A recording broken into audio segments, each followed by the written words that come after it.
Beneath the elegant rituals and polished blades of feudal Japan was a brutal, back-breaking world where survival meant obedience and peace was bought with silence. Tonight, let the quiet rhythm of history guide you through the harsh truths of daily life in the samurai era, from the worn sandals of rice farmers to the rigid codes of honor that governed even the smallest actions. One day was enough to test the spirit. Most never made it past morning.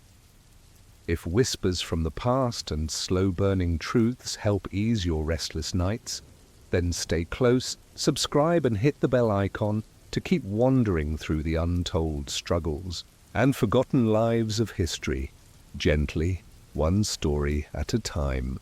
Before the rooster crows, before the mist lifts from the low hills, and long before the village even stirs, you're already awake. Not because you want to be, but because your body never really rests. You sleep on a thin straw mat worn smooth, in the center by years of tossing through short nights and cold seasons. The floor beneath it is packed dirt, cool and uneven, a reminder that even your home does not pretend to offer comfort. This is not rest, and it's a pause, and in feudal Japan, that pause ends the moment the sky begins to change color.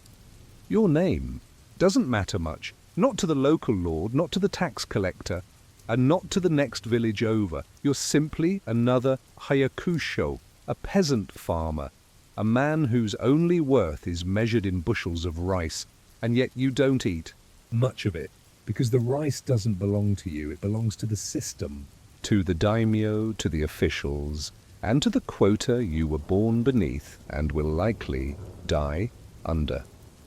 You pull on your hemp shirt. It's scratchy and patched at the shoulders. The sleeves are uneven where your wife has mended them again and again with faded thread. It will keep out some of the chill, but not much. Still, it's all you have, passed down from your father, and likely from his. The same is true of your sandals, made from rice straw, with the soles worn thin and lumpy. They'll survive another week, maybe two, if you don't step into standing water too often. Outside, the air is damp. Mist curls around the trees at the edge of the fields like silent ghosts. Not the spiritual kind you hear about in village tales, but the kind that carry the memory of last year's failed harvest. You look out at your rice paddies, neatly, divided narrow, muddy trenches of hope and obligation. They stretch along the hillside in terraced steps, carved by men just like you, years before you were born. You walk the edges first, checking the simple wooden gates that direct water into each paddy. The channels are quiet, the water still. That's a good sign. It means the rain 2 days ago has settled evenly. You grab a bamboo pole and test the depth. Your shoulder already aches. There is no breakfast yet, no fire, no voice in your head telling you this will get easier, because it won't. Your wife joins you without a word. She's carrying a bundle of dried reeds, kindling for the stove. Her hair is pulled back with a piece of string. She hasn't smiled in a long time, but you remember that she used to. Once, maybe, when your first child was born, or perhaps when the tax was slightly lighter one year. You can't quite recall. Time in the village folds over on itself like worn paper. Seasons blur, but the routine never changes. After a while, she returns to the hut to prepare the morning. Gruel, a thin mixture of millet and leftover vegetables. Rice isn't for eating, not for you. That goes to the collectors. It always has. The officials don't come with whips or weapons. They come with ledgers, and the weight of those ledgers is heavier than any sword. You resume working the paddies with your sons. The older one is 13 now, already strong enough to carry water buckets and wield the hoe. His feet are calloused, his eyes narrow, from squinting in the sun. You don't like that he's already shaped by this place, but you know it's inevitable. There is no other path. School is for the towns, for the sons of samurai or wealthy merchants. Here, learning means survival, knowing when to plant, how to build a straw roof that won't collapse in the rain, and how to stretch a root vegetable into 3 meals. Your younger boy, only 8, trails behind, pulling weeds. He hums a tune under his breath. It's the only sound of joy in the field, but you don't stop him.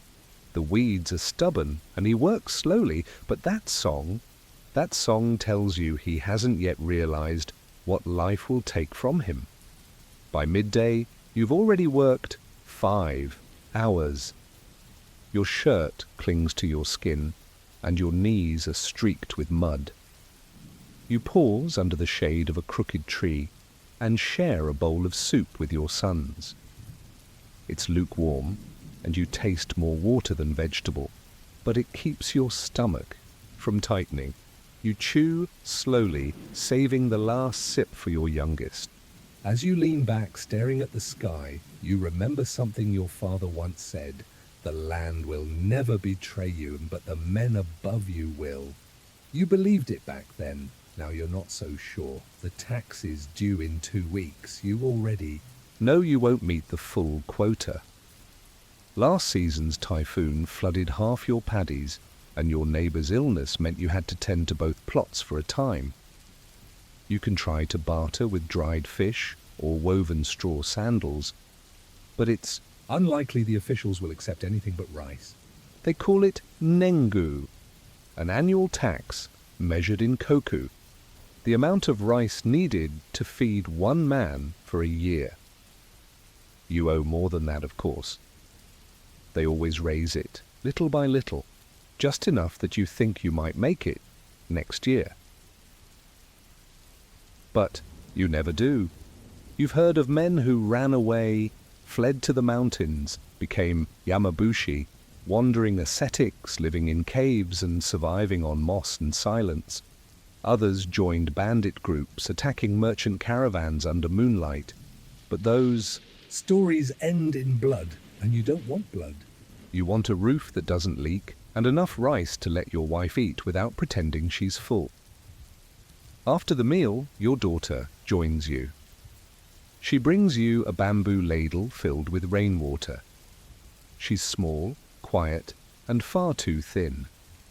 You wish you could promise her marriage to a better life, maybe a merchant's son or a low-ranking clerk in town, but you know the truth. Her future will likely be like her mother's, married at 15, bent over fields by 20. Joy will be fleeting if it visits at all. You return to the field. This time, it's time to transplant young rice seedlings from the nursery bed. The work is delicate, repetitive, and endless.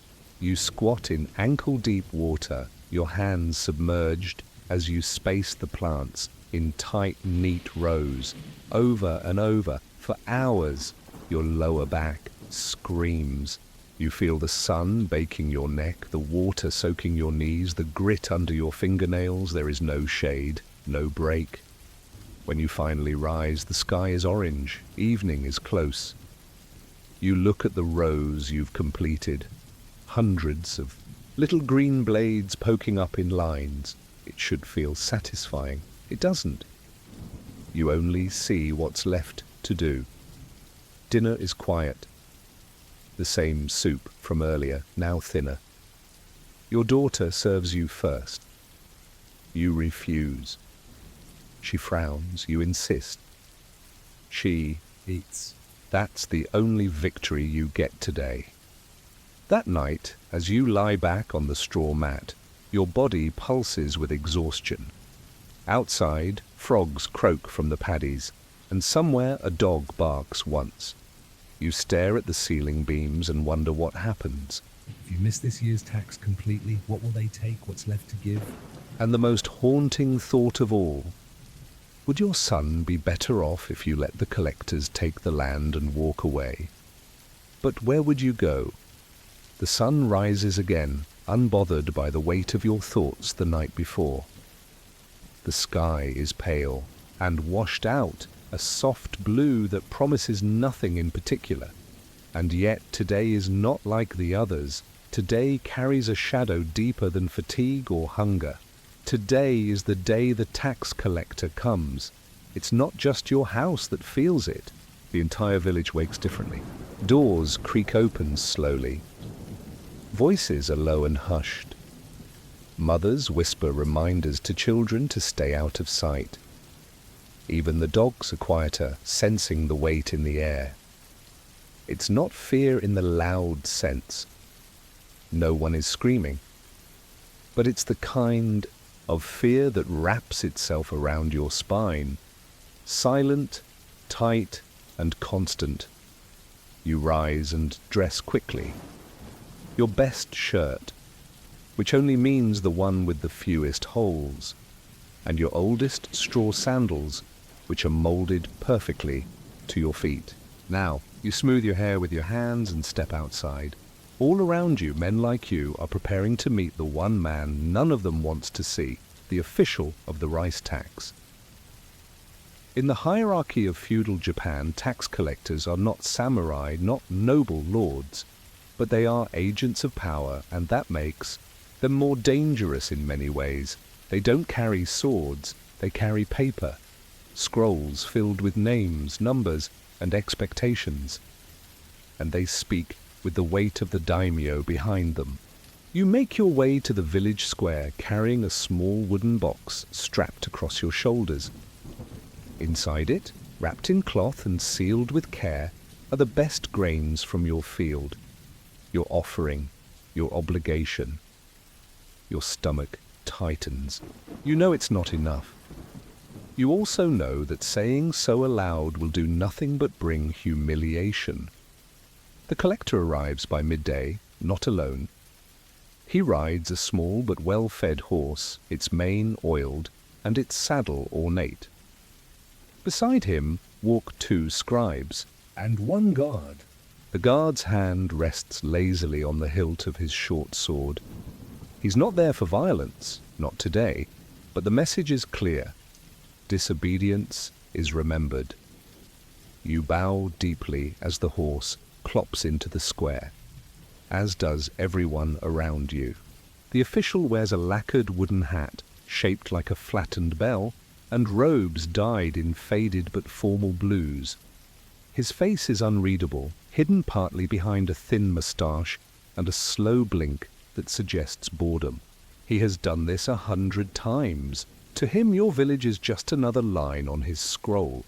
One by one, names are called.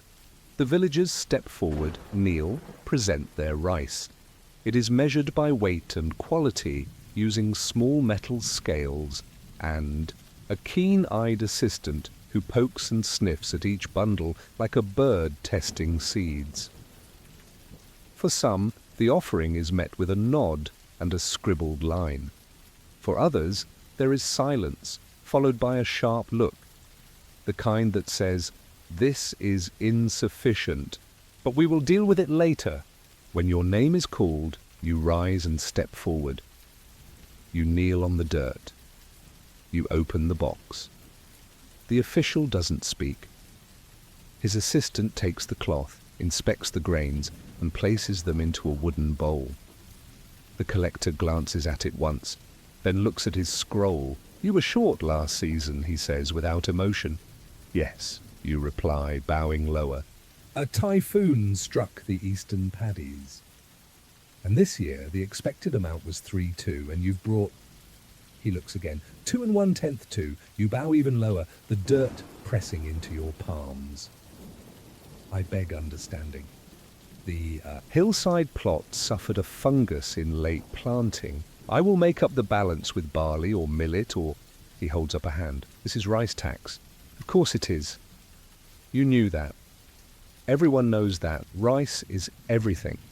It is not just food. It is currency. It is a symbol of loyalty, of power, of structure. When you fail to give your share, you are not just poor, you are disloyal. You have disrupted the balance. You have withheld what is owed. Still kneeling, you dare to look up, perhaps. I could trade labour for the shortfall. Work the Lord's road, or help with the granary repairs. The official does not respond. Instead, he speaks to his assistant. The man writes something down in the scroll. Then, without looking at you, he says, "You will be reviewed again in 30 days. A penalty may apply." You nod quickly, pressing your head to the ground. You thank him for what you don't know. For not taking your hut? For not seizing your tools? For not punishing your son? You walk back home with the empty box. The weight of it is gone, but your body feels heavier.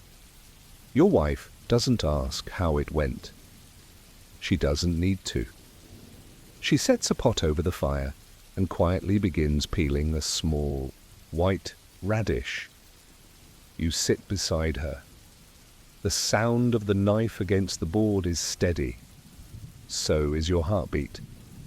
That's something at least. Later that week, the penalty arrives. Not in coin or lashes. Those are reserved for rebellion. No, your punishment is labour.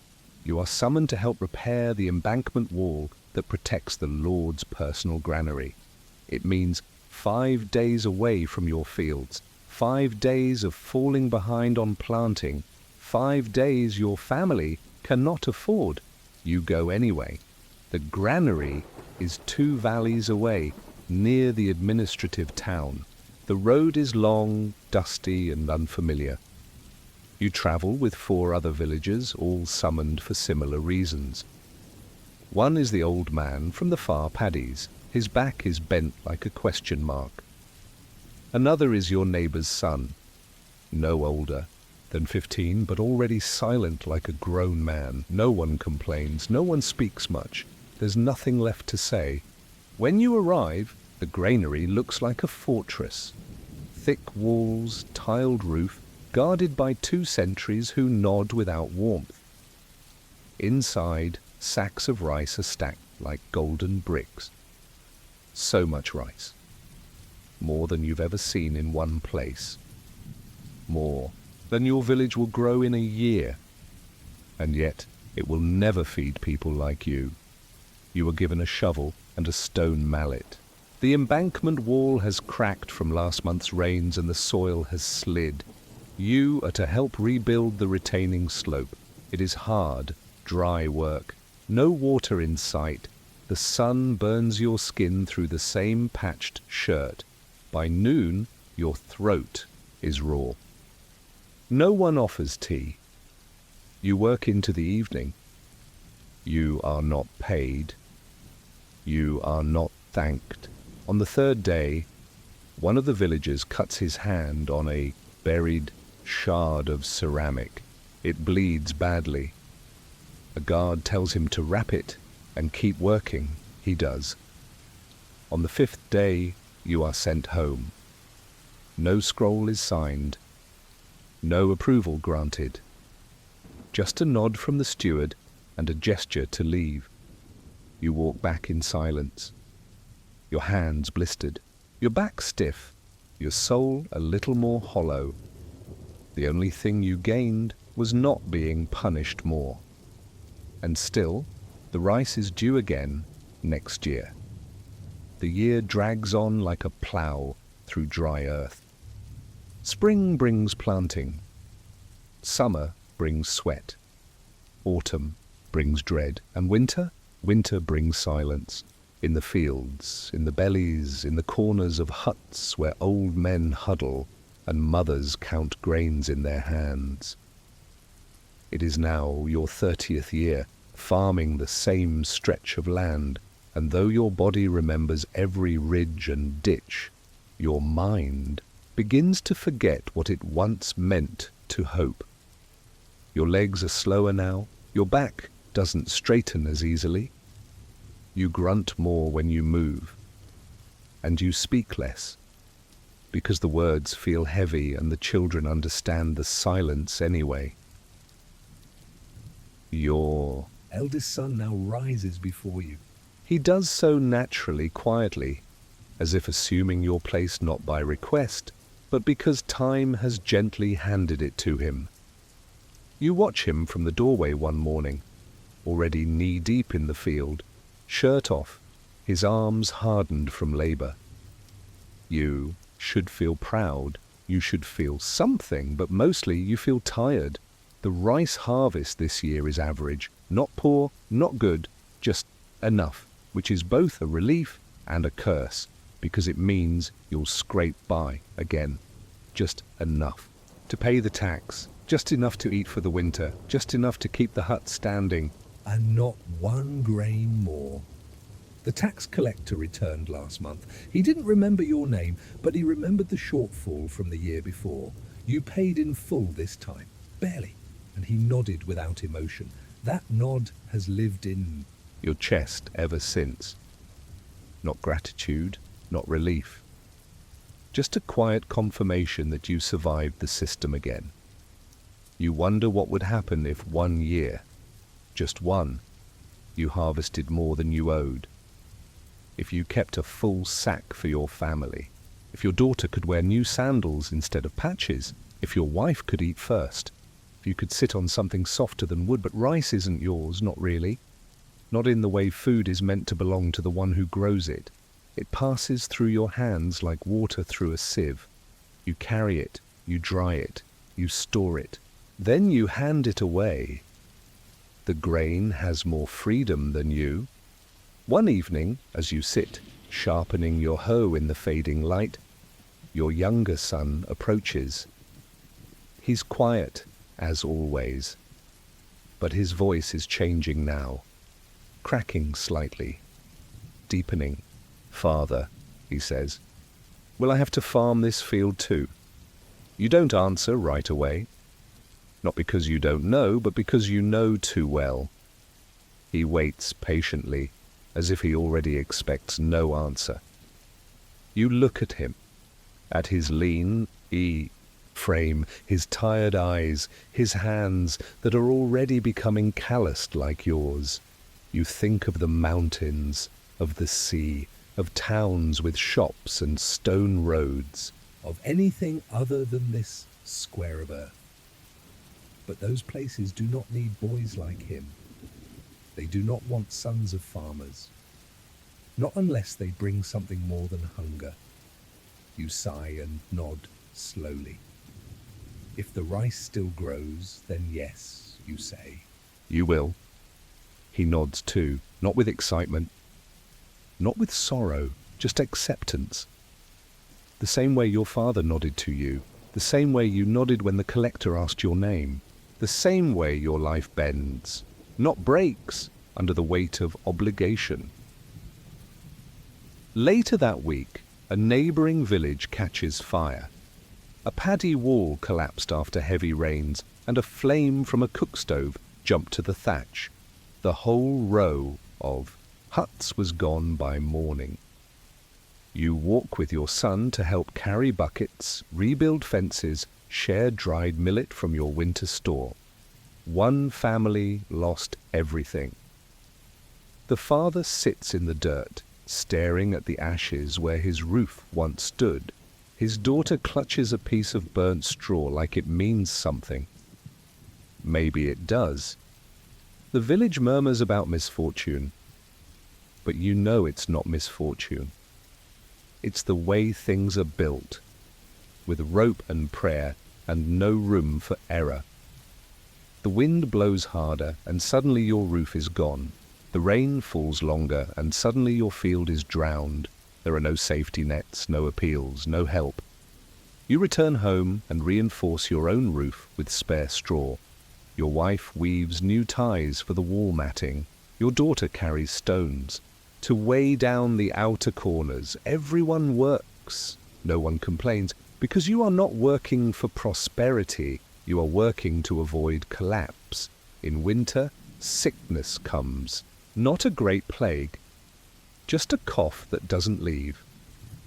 Your wife is the first to feel it. Then your daughter. Then you. The herbalist in the next village says it's nothing serious, just cold air and weak tea. But it lingers. Your hands ache more. Your bones feel loose inside your skin. You chew more slowly now. One night, you lie awake listening to the wind whistle through the doorframe. You think about your father, how his hands looked folded across his chest when they buried him. You think about the collector, the scroll, the ledgers, about all the names written in black ink that slowly fade until they no longer matter. Yours will fade too, just like the others. But maybe, just maybe, the field will remember you. But the rhythm of your hands, the way you walked its edge, the way you shaped its mud, the way you gave it your back, your sweat, your silence, that is your inheritance. That is what you pass on, not land, not wealth, not glory, just the knowledge that the work never ends, but somehow people survive, and maybe that's enough.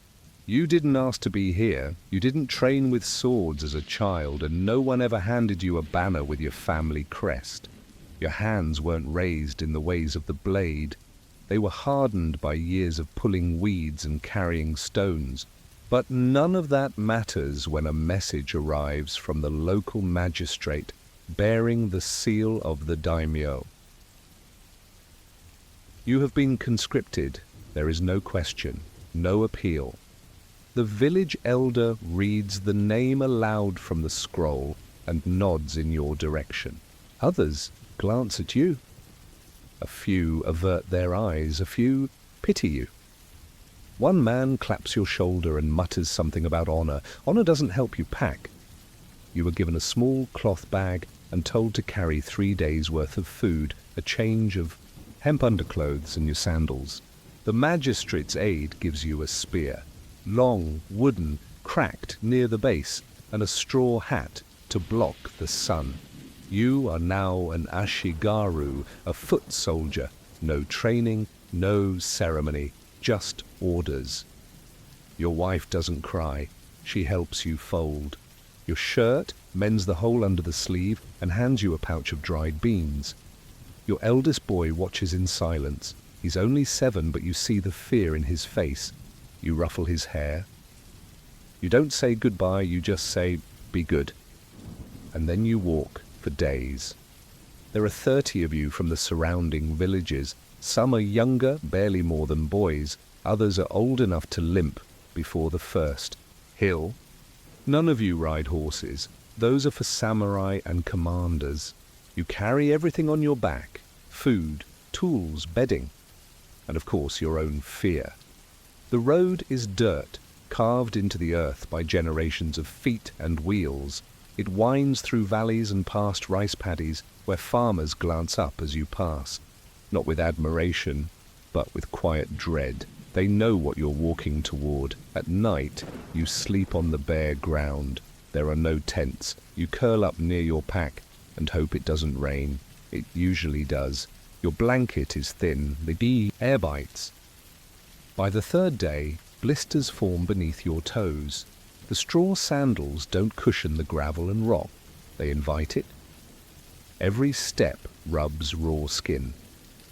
You try wrapping your feet in cloth, but it just shifts and adds more friction.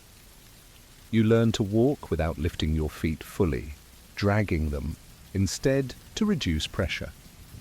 You arrive at the rendezvous camp at the edge of a riverbank. Dozens of other foot soldiers are already there, men from towns you've never heard of.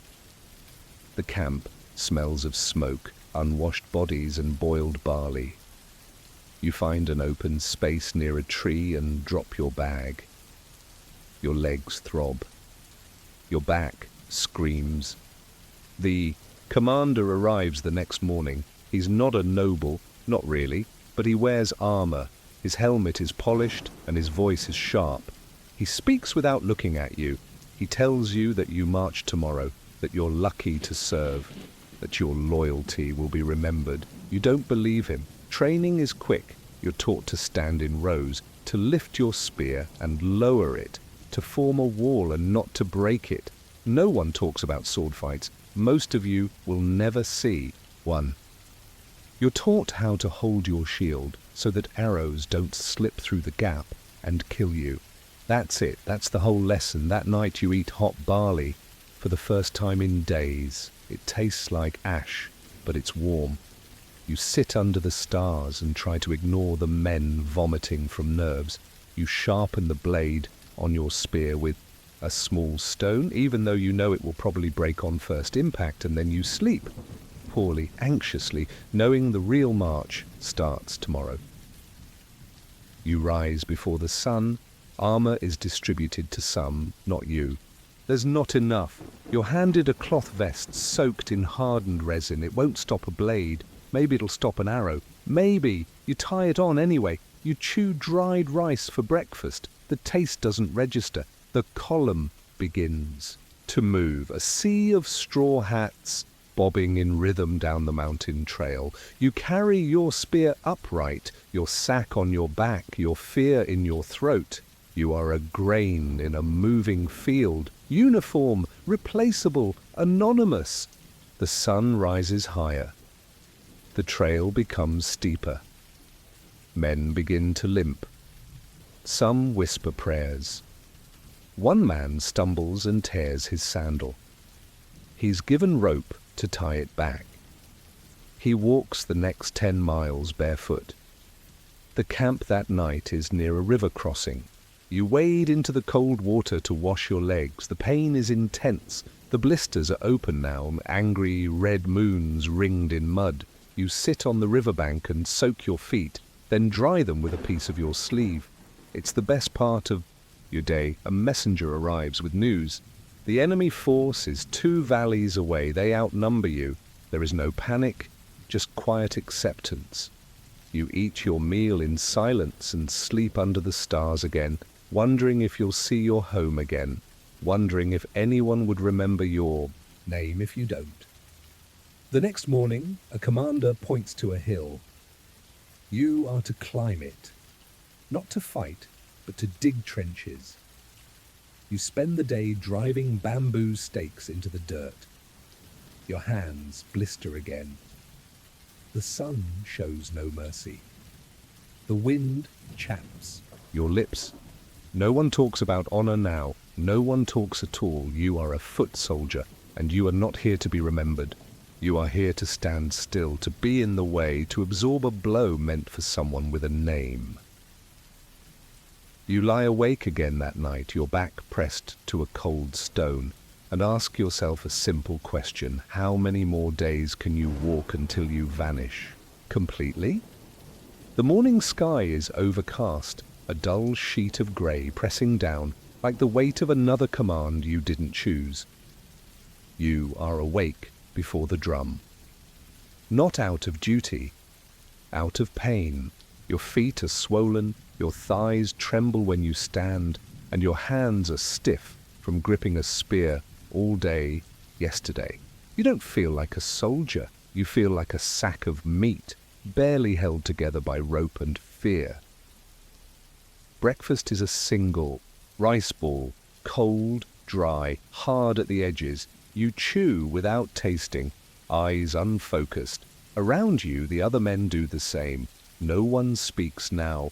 The mood has shifted. You are no longer traveling. You are waiting to die or survive, whichever comes. First, the orders arrive by noon. You will form the 3rd row of the forward flank. That means 2 lines of men will stand between you and the enemy, if they hold. If they fall, you become the front line. You were told that foot soldiers form a wall, a breathing wall of spears and cloth and trembling limbs. The wall doesn't move. It doesn't think. It just exists to slow the tide. Your commander walks past each row, checking formation. He offers no encouragement, just corrections. Your foot is out of line. Your grip is wrong. Your spearhead is dull. Everything about you is either acceptable or replaceable. Your assigned position is at the bend in the path that runs up to the hill. You can see the treetops across the clearing. That's where they'll come from. Samurai scouts say the enemy moves fast, too fast for comfort. Your shield is a rectangle of wood bound in cloth. It rattles when you hold it. The strap is too loose, but there's no time to fix it. You tighten it with a strip of your sleeve. The sun peeks through the clouds just once, a flicker of light on the edge of your vision, before the war drums begin. Slow, steady. One beat every 2 seconds. A sound you feel in your chest more than your ears. You brace your feet. You lower your spear, and you wait. The first arrows come before the enemy is visible. They fall like a whisper. Fast, sharp, unpredictable. One man in the front row collapses without a sound, an arrow through his throat. Another is hit in the leg and screams. You flinch, but don't break rank. Then, movement. A wave of men, enemy, foot soldiers, just like you, charge out of the tree line. Their cries are raw, not heroic. The kind of scream that tears from a man who doesn't know if he'll ever scream again. The front row meets them with spears. There is a crash, a series of wet, awful thuds, the snap of wood, the gurgle of pain. You hear a man's breath leave his body in one sudden sigh. It's the most human sound you've heard all day. Then it's your turn. A man stumbles through the front line and collides with your spear. He isn't wearing armor, just a torn robe. His face is young, too young. You push forward with the spear, but it catches on his side, not deep enough. He falls forward and grabs your leg. You panic. You swing the butt of your spear down on his back. Once, twice. He goes limp. You don't remember breathing. You don't remember how long the clash lasts. Eventually the horn sounds, a call to pull back. You don't know if that means you won or lost.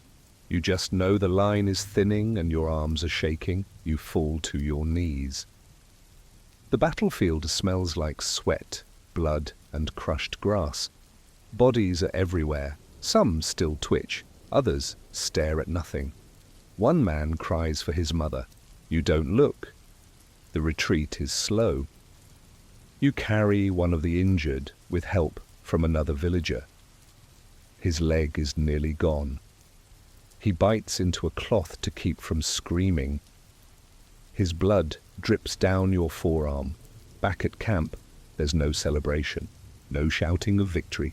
Just tired men moving like shadows, eating quietly, stitching wounds with fishing thread and boiled water.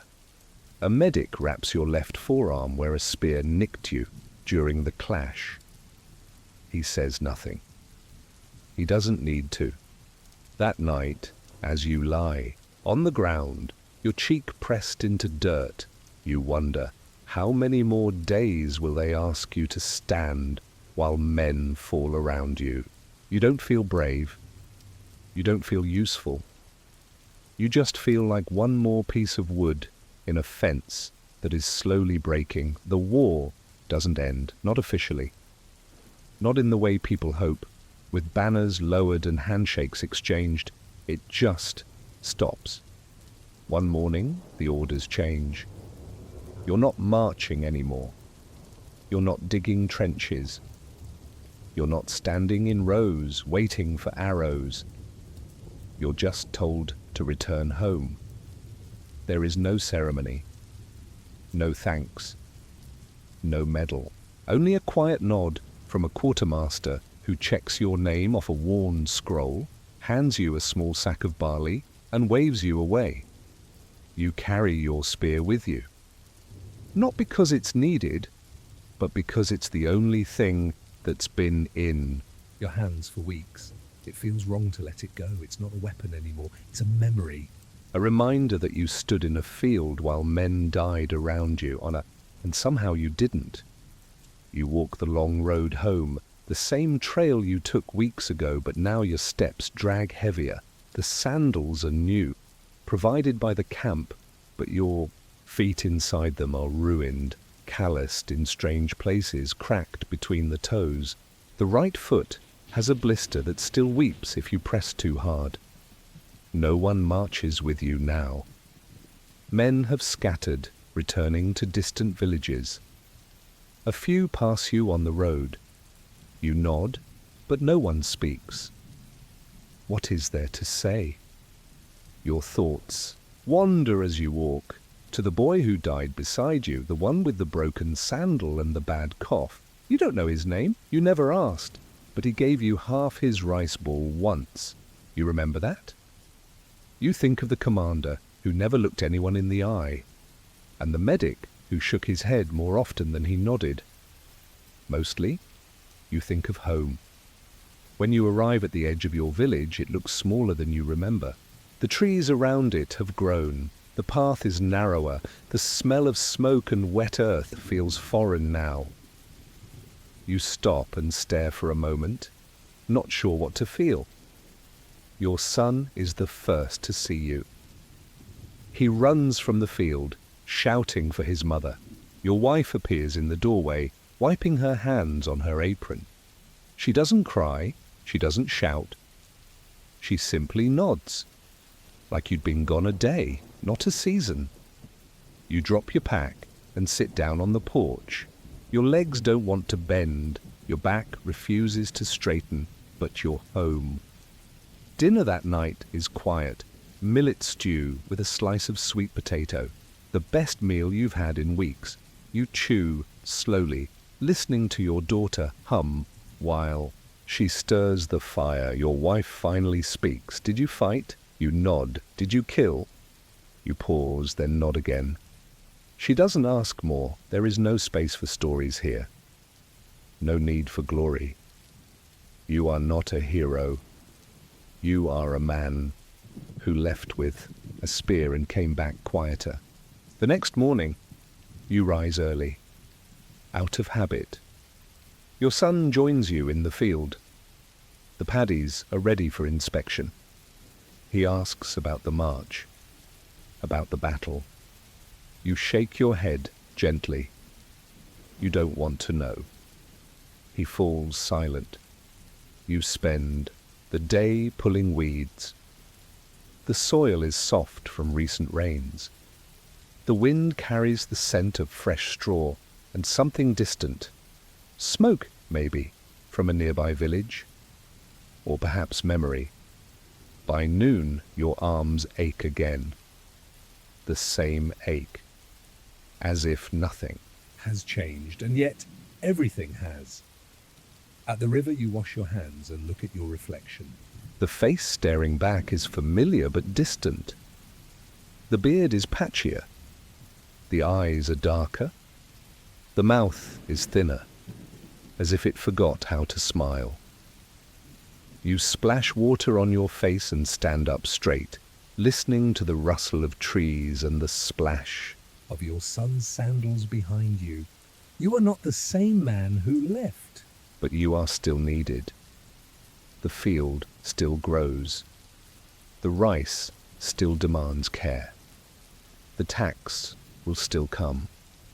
There's no time to reflect, only to move forward. That night, you sit by the fire while your wife stitches a torn sleeve. Your children play with a carved piece of wood, some crude little figure. They laugh and it feels distant, but good. You close your eyes and breathe deeply. And for the first time in many days, you let yourself believe you've made it through. But somewhere in the back of your mind, a question lingers. Soft but persistent. How many more times will they ask you to go again? And when they do, will you return the same? You don't wait for winter to feel cold. By the time the leaves turn from green to a brittle brown, the chill has already slipped under the doors, nestled into your sleeves, and taken root in your bones. Autumn in feudal Japan is not a gentle season. It's a slow warning, a promise that the worst is yet to come. You feel it first in your fingers, then in the water, the way it bites when you fetch it from the well before sunrise. The wind stiffens your shirt against your shoulders, and the air tastes sharper than before. Your breath comes out in soft clouds now, even in the early afternoon. You sleep in every layer you own, and still wake up shivering. Your house is made of straw and mud, walls packed with rice husks, a roof bound with twisted reeds, the floors little more than flattened earth. There's a hole in the center of the room where a fire pit sits, surrounded by stones darkened from years of smoke.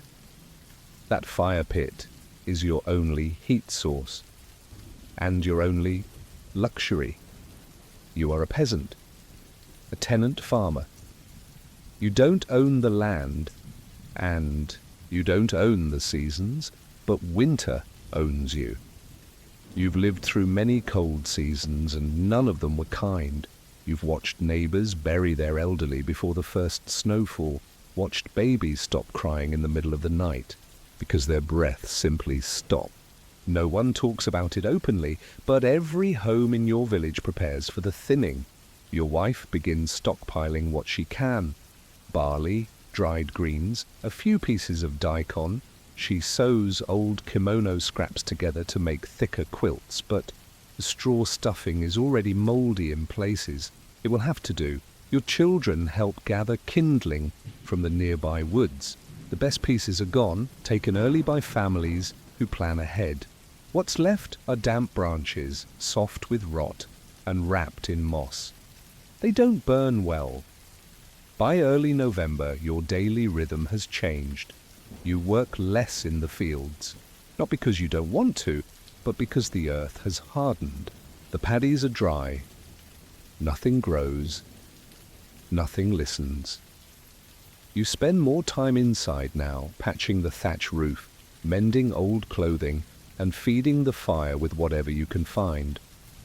Each night, you share one bowl of soup between the family.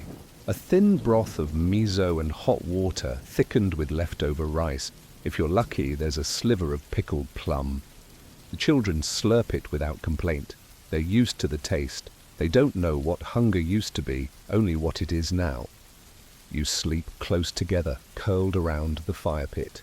Not on bedding, on mats of straw and woven reeds laid directly over the dirt. Your daughter curls beside you, her toes like ice against your shins. Your wife lays an arm across your son, her own fingers tucked under her chin for warmth. It's not enough. You all wake up at least once, not from noise, but from the cold pulling at your dreams. You can hear it in the house, the wind scraping across the roof, the straw rattling in the eaves, the occasional creak of the wood frame settling under the weight of frost. The fire dims quickly. Wood burns too fast. So you ration it. You learn to sleep in darkness, to sleep without warmth.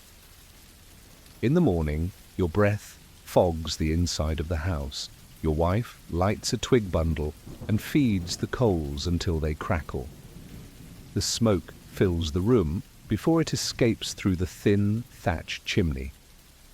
Your eyes water, but you're grateful. It means the cold hasn't won, not yet. You spend the day collecting branches. It takes hours to find enough. Some are frozen in the ground. Others crumble at the touch. You strap them to your back and carry them home like treasure. You trade 2 bundles with a neighbor for a handful of dried mushrooms. He has no children, just a sick wife and a quiet dog. You don't ask how they're managing. You already know. There's no medicine in the village, no doctor, only an old woman with jars of crushed herbs and warm hands. She says ginger helps circulation, but ginger costs more than firewood. You thank her and pretend you'll come back. By the third week of cold, your feet have cracked. The skin around your heels bleeds when you walk. Your wife wraps them with cloth soaked in ash water. It stings, but you don't flinch. You can't afford to limp. You still have to fetch water, chop wood, boil tea, stand in line when the rice is counted. The official collectors don't come in winter. They don't need to. Their ledgers wait for spring. But even in the coldest months, the tax lives in your mind. You count every grain you eat, every cup of water, every hour spent not planting, because when spring arrives, they will ask for rice. Whether you lived through winter or not, the snow falls at last. You hear it before you see it. The soft hush of flakes gathering on straw, the sudden weight on the roof beams, the crisp stillness in the air. Everything turns white. Beautiful, maybe, but deadly. The roads disappear. The woods are silent. You don't go out unless you have to. Inside, the house grows quieter. The fire is smaller now, the food thinner. Your children sleep more, not because they're lazy, because it helps them forget they're cold. One morning, your neighbor's hut doesn't send up smoke. You wait. An hour? 2. Nothing. You walk over in silence. The door is cracked open. Inside, the man sits beside his wife, who has not moved in hours. Her face is peaceful. He does not look at you.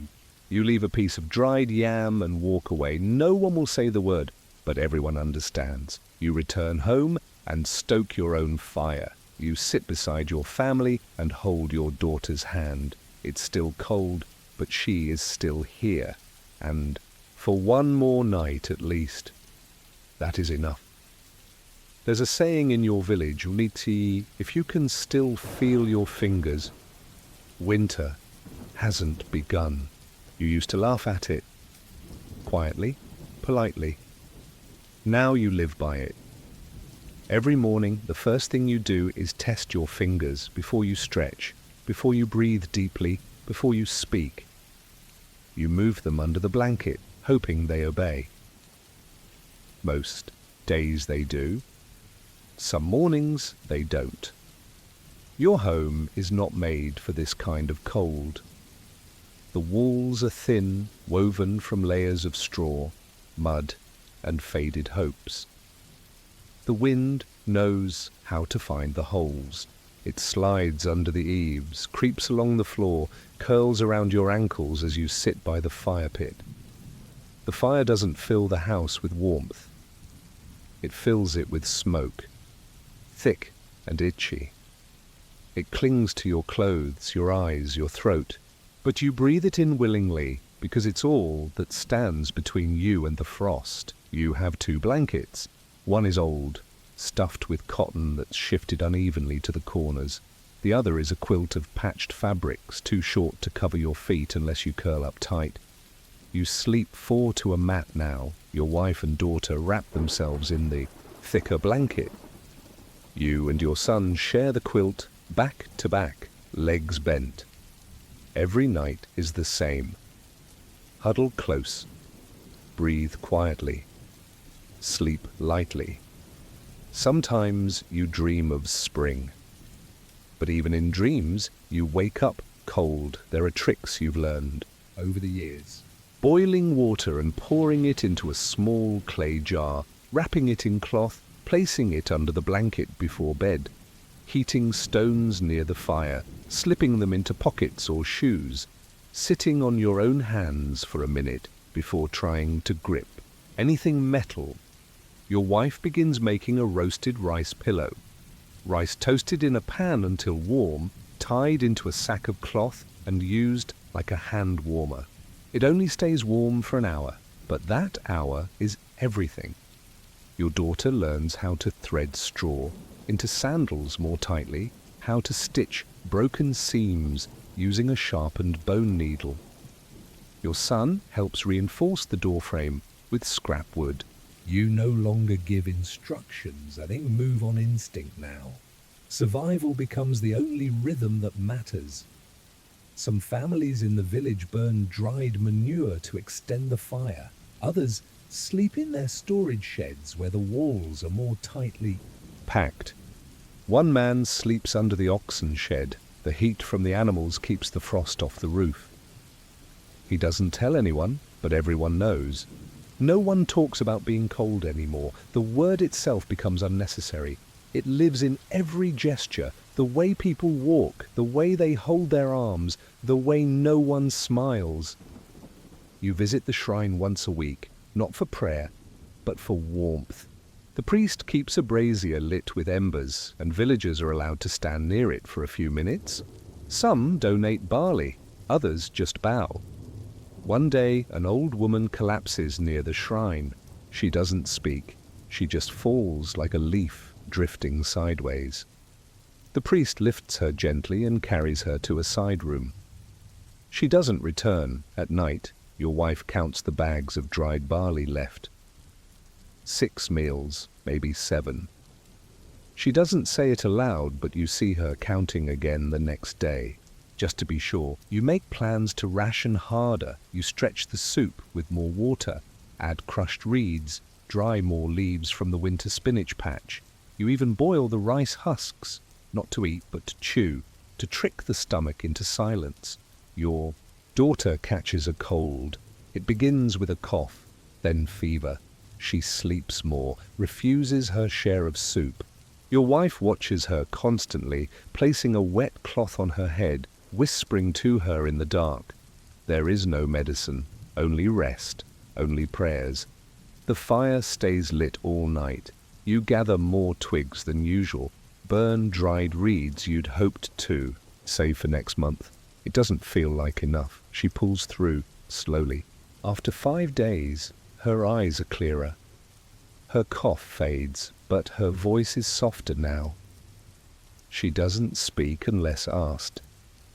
You keep the fire going for her, even when you run low on kindling, even when the house fills with smoke. You don't complain, because in feudal Japan, a blanket is not a solution. It is a hope, a gesture, a barrier so thin you can hear the wind laughing on the other side, and sometimes a blanket is all that stands between silence and a funeral. By the second moon of winter, you stop marking days. There's no calendar in the house, no paper to track the dates, and no one asks what day it is anyway. You only measure time by how often the fire burns down, how many bowls are left in the rice bin, or how many layers of cloth your wife wears before she stops shivering. Time in this season becomes weight, something you carry on your back without seeing it. Outside, the snow is no longer beautiful. It's just deep now.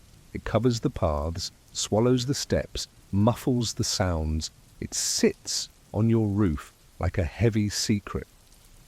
You check the support beams every morning to make sure the thatch hasn't sagged. A collapse would be deadly. There's no one to help rebuild, no spare straw to patch it. If the roof fails, the house is lost. And if the house is lost in winter, so are you. Your neighbors are quieter than ever. The older ones no longer visit. You assume they are inside, conserving warmth, or gone. But no one checks. Because to check is to risk bringing the cold inside your own door. One day, smoke no longer rises from the hut beside yours. The family that lived there had a child, a boy who once borrowed your hammer to fix a fence. You never see them again. No one speaks of it. Your son asks one night, why does it stay cold for so long? You look at him, curled beside the fire, his nose red, his fingers chapped. Because winter isn't in a hurry, you say. You don't mean to be poetic. You mean it plainly. The The seasons obey no one. He nods like he understands, but you know he doesn't. Not yet. Your wife coughs more now. Not from illness, but from smoke. The thatch above the fire pit leaks more soot than before, and the smoke lingers longer. You keep saying you'll fix it when the snow melts, but the snow doesn't melt. Not yet. You run out of dry wood 2 weeks before the river ice thins. You begin burning broken furniture. The old rice crate. A broken stool. A bent wooden ladle, blackened and warped. Each time the fire crackles, you feel a small ache. Not from what you're burning, but from what it means. You've begun turning your own home into fuel, and still you wake up cold. One morning, your daughter doesn't move right away. She stares at the ceiling as the rest of the family stirs. You touch her shoulder gently. She blinks, then sits up slowly. You say nothing. She says nothing. There's nothing left to say. The food runs thinner. Soup becomes water with memory. You scrape the bottom of storage jars. You chew boiled bark, strips of rope softened over the fire. Not because it helps, but because chewing gives the mouth something to do when the stomach cries. You remember stories from your father, of winters when people chewed leather sandals, of a man who boiled his own thatch to make broth, of women who went out at night and never returned. You thought those were warnings. Now they feel like instructions, and yet you remain. That's the strangest part. You keep rising, you keep feeding the fire, you keep stirring the pot, sharing the blanket, stitching holes in the same shirts you wore last year. You do it without expecting reward, because winter doesn't care if you're brave, only if you're still breathing. One day you notice something. The wind feels softer. The air smells less sharp. The firewood burns a little longer before going out. Outside, the snow melts slightly at the edges. The path appears again. The first thin trickle of water breaks free from the river ice. And you realize you've made it, not triumphantly, not without loss, but you are still here. Your roof still stands. Your fire still burns. Your family still sits around the pit, each with hollow cheeks and quiet eyes. The blanket is thinner now. The edges torn, the stuffing shifted, but it did its job. It protected you, not from the cold, but from giving up. The sun lingers longer in the sky. You step outside and let it touch your skin. It's weak, but it's there. You don't smile. You just breathe deeply and return inside. There's still work to do, because in feudal Japan, survival isn't victory. It's just the next step, and the cold may leave, but time continues, always asking what else it can take. You wear the two swords, the daisho, the long katana, and the shorter wakizashi. Together they say what your voice never needs to. You are samurai. And yet, when you walk through the market, the fishmonger won't extend credit. The rice seller turns away politely when you ask for a second sack. And the tailor, who used to offer your family hand-me-downs, now avoids your gaze because your purse is empty. And so is your bowl. You are a low-ranking retainer, a samurai by title, not by fortune. Once your grandfather served under a respected lord, your father too. But times have changed. Your clan lost favor. Your lord holds little land now, and what income he does have is spent on alliances and appearances. Men like you, the ones who hold the gate, who attend the outer courtyard, who drill each morning in silence. You are not paid in coin. You are paid in rice, but this season, even the rice is late. Your wife boils barley in a cracked pot. It foams at the edges, thin and grey, stretched with old greens and dried gourd. She ladles it into wooden bowls and places them beside your children. You eat last, always last. She eats what remains. Sometimes she doesn't eat at all. Your children do not complain. They have learned. They know the way hunger moves in silence. Your daughter tucks her feet beneath her kimono, warming them against the floor. Your son sharpens a bamboo stick with a dull knife. His shoes are patched with scrap cloth, and yet you wear your swords. They gleam, not from use, but because your wife polishes them each week, rubbing the steel with a rice paper cloth. It is a duty, a symbol, an illusion. The swords must shine even when the man who wears them grows dim. You rise at dawn, as always, and step outside into the courtyard of the compound. Other samurai mill about, quiet and restrained. You nod to them. They nod back. No one asks how anyone is doing. That would be impolite. That would break the mask. You begin your forms, long, slow sweeps of the blade in the morning air. The chill bites your fingers through your worn gloves. Your grip is not as strong as it was in spring. You've lost weight. So has everyone. But the forms must be perfect, because discipline is dignity even when your ribs show through your robe. After training, you are summoned to the Lord's residence. You kneel at the back of the room while your superior reads messages aloud, news from other provinces, a skirmish along the border, a wedding arranged with a rival clan. Nothing urgent, nothing that involves you. Still you bow deeply. You are dismissed with a single nod. Back in your quarters, your wife waits with hot tea. She apologizes for using the last of the leaves. You nod and drink it slowly. You taste more water than tea, but the warmth helps. She doesn't ask about your mood.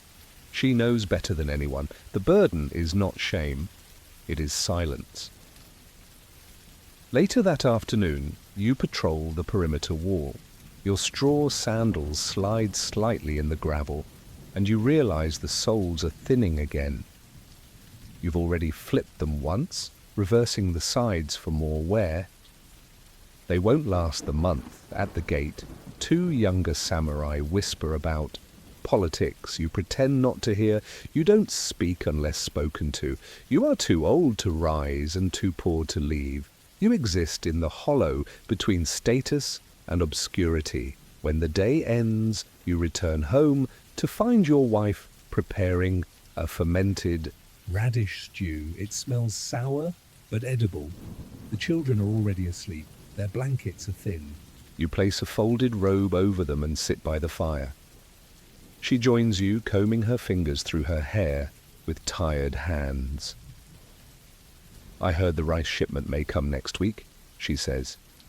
You nod, though you doubt it. The storage granaries are mostly empty. The daimyo prioritized a gift to a visiting ambassador last month. 10 sacks of polished white rice sent with fanfare.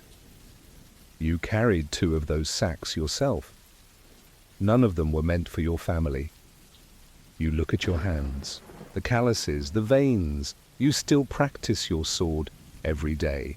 You still recite the codes. You still bow, still obey, still protect the Lord's gates and sleep light enough to wake at the faintest sound.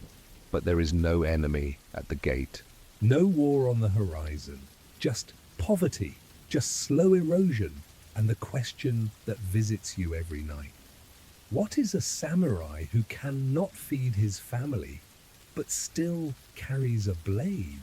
It's strange how often you clean your sword when you haven't drawn it in months. Every evening, after patrols are done and the last formal bows exchanged, you return to your home, remove the katana from your side, and lay it gently on the Woven mat beside your knees, you light the oil lamp, just enough flame to see the edge. Your wife prepares a clean cloth, a bit of powdered stone, and a tiny cup of oil that smells faintly of pine. You begin the ritual of care. Your stomach growls quietly, but you ignore it. You always do. Because the sword must be clean. Even when you are hungry. Even when the roof leaks and the wind slips through the doorway like a ghost, the sword cannot show weakness, and neither can you. You move slowly, remove the blade from its scabbard, wipe the steel from hilt to tip. The edge is still good, sharp, Flawless. But it's the polishing that matters most. The appearance, the gleam, the symbol. You have polished this blade more times than you've used it, and perhaps that is its greatest service. Outside, the night is colder than usual. You hear the neighbor's baby crying softly, a rhythmic sound more tired than distressed. The mother's voice rises low and gentle, trying to hush the child. You understand that tone, you've used it yourself, not for crying, for explaining why there's no second portion of rice. Inside your own home, the fire is low. You ration the firewood carefully, a few sticks at dusk, a few more in the early morning. The nights are long and the wind is unforgiving. Your son, too tall now to sleep in your wife's arms, lies bundled in 2 thin robes. Your daughter uses your old cloak as a blanket. It smells of sweat and lacquered wood, but she doesn't complain. Your wife eats what's left of the stew. Just a few spoonfuls. You pretend not to notice when she sets your portion aside and claims she already ate while you were out. She always says that. At the barracks today, a merchant passed through the gate with a cart of dried persimmons. The smell alone made men pause. Sweet, rich, sticky. The kind of scent you remember from festivals long gone. The merchant bowed politely to the captain and left behind 2 parcels. You stood guard beside him, silent. The captain unwrapped one and offered a sliver to you. You declined, not out of pride, but because to accept one taste would remind you how long it's been since sweetness touched your tongue. You walked home thinking about that smell. That night you dream of miso soup and warm rice, of fresh fish and pickled plum. You wake up hungrier than before. The next day you are assigned to the rear gate, a small post with little traffic. You sit on a stool and watch the wind lift dust from the stone path. Occasionally a servant passes by. A monk bows politely. A cart rattles in. The distance. Time passes without urgency. You think about selling the short sword, not the katana. Never that. But the wakizashi, the smaller blade, you've heard whispers that traders will pay well for quality steel, enough to buy firewood for a month, or food for 3, but to do so would mean surrendering the very thing that gives your status meaning. The 2 swords are not tools. They are your name, your role, your identity. To sell one would be to admit that the mask is cracking. You say, nothing to your wife. but she knows. That night, she asks without looking up from her stitching, how much would it buy? You say nothing. She continues stitching. Her fingers are red from needlework. The thread is salvaged from old robes. She's sewing a patch into your daughter's kimono, the same one worn by your sister 20 years ago. You light the lamp.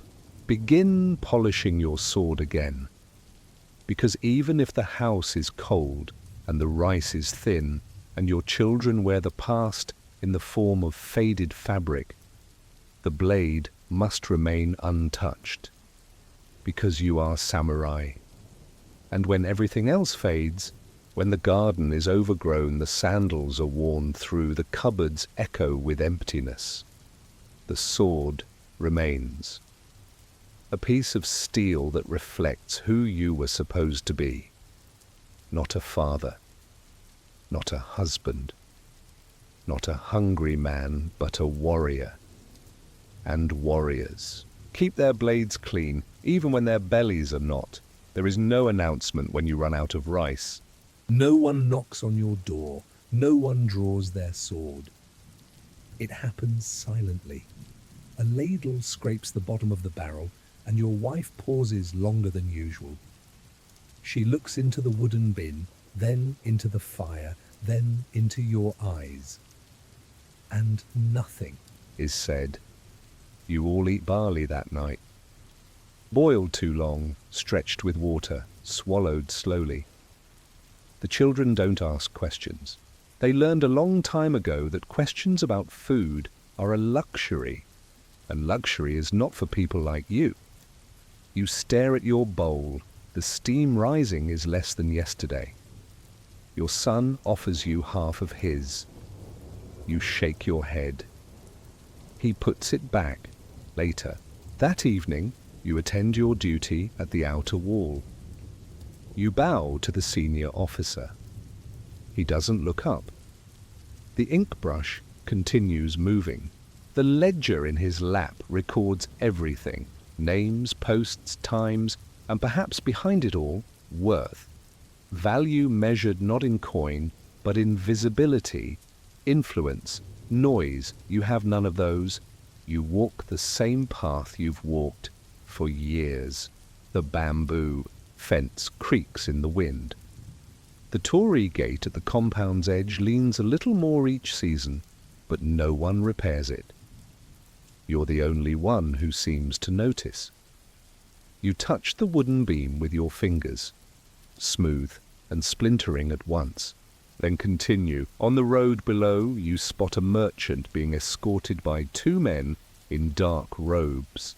They laugh as they pass. One drops a rice cake onto the dirt. It rolls a few paces. No one picks it up.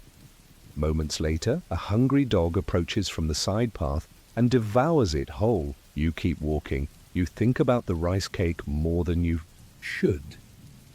Not out of jealousy, but because that waste could have fed your daughter. For one day, maybe two. Back home, your wife has lit a candle instead of the oil lamp. You recognize it. One of the shrine offerings she brought back from the temple during last year's harvest blessing.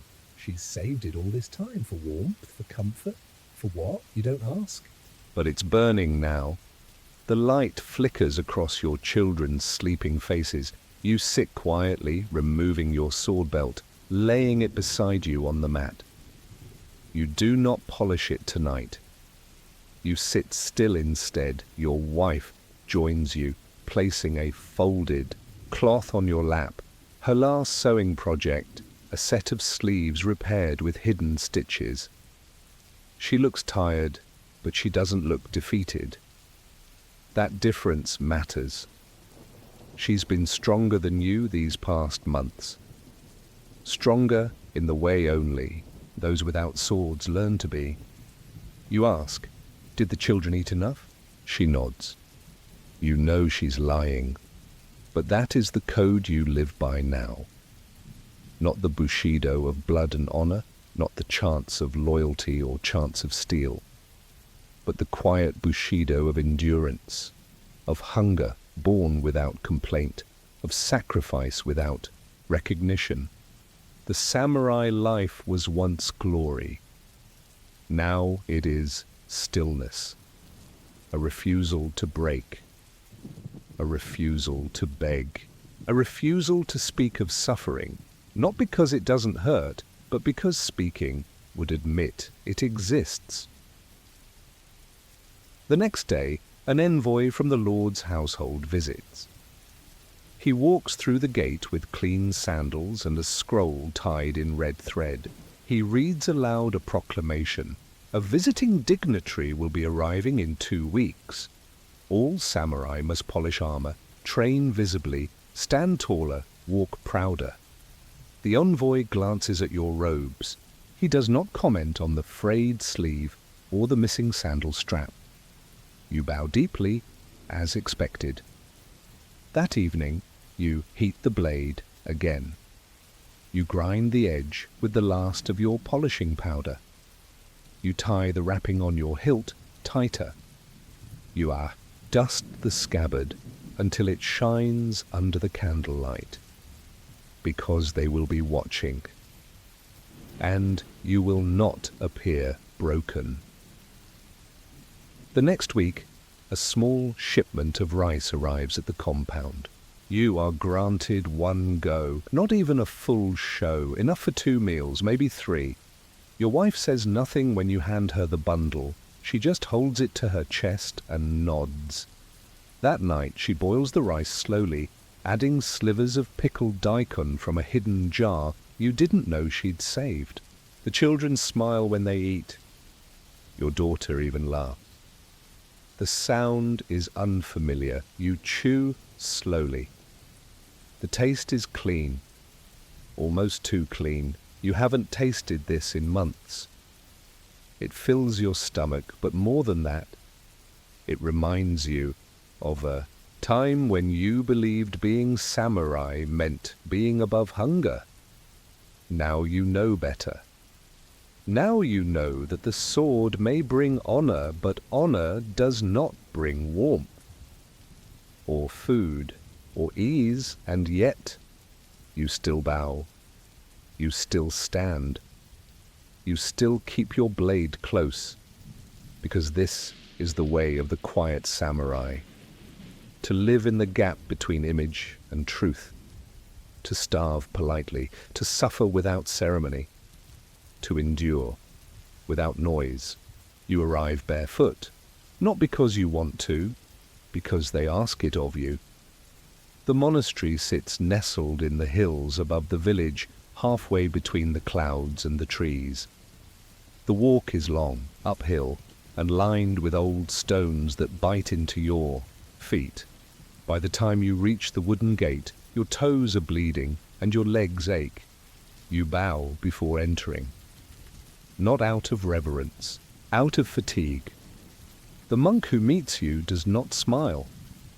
He simply nods, turns, and begins walking. You follow. There are no words of welcome. No ceremony. You are shown to a narrow room, no larger than a sleeping mat and a small window. The floor is bare wood, the walls plain, the ceiling low enough that you instinctively hunch. This is where you live now. You bow again. No one bows back. That night, you eat your first monastery meal, a bowl of boiled root vegetables, unseasoned, served lukewarm. A thin miso broth sits beside it, made with more water than flavor. You are hungry, but not enough to ask for more. You are learning already. To ask is to speak, and to speak is to disturb. You sleep early, on a straw mat, with no blanket. The air at this altitude is colder than in the village. The wind presses against the wooden walls, whispering in through cracks you can't see. You wrap your robe tighter and try not to shiver. Outside, you hear nothing. No insects. No footsteps. No fire. Just the wind. This, they say, is peace. You wake before the sun. A bell chimes once, then twice. The sound is clear, soft, unhurried. You rise in silence. Wash your face with cold water in a stone basin. Your hands tremble as you wring the cloth. The water here is spring-fed. Pure, yes, but icy. The morning ceremony begins in the main hall. You walk there barefoot again, along stone paths slick with dew. Inside, you kneel on a reed mat as the monks begin to chant. The sound is beautiful in theory, low, melodic, ancient, but you don't hear beauty. You hear knees creaking. You hear your stomach rumbling. You hear the wind slipping under the door. The chant lasts an hour. Your legs fall asleep before it ends, but you dare not shift. The monk beside you is still as stone. He has been here for 10 years. You wonder how he does it. Afterward, chores. You are assigned to wood-cutting duty. The axe is heavy, the logs damp. The sleeves of your robe get in the way, your hands blister. The monk who oversees you does not offer advice. He only watches. You chop until your arms throb. Then you carry the wood to the storage shed. Back and forth, back and forth. You do this until noon. Then another bowl of rice and roots. Then more silence. In the afternoon, you study sutras.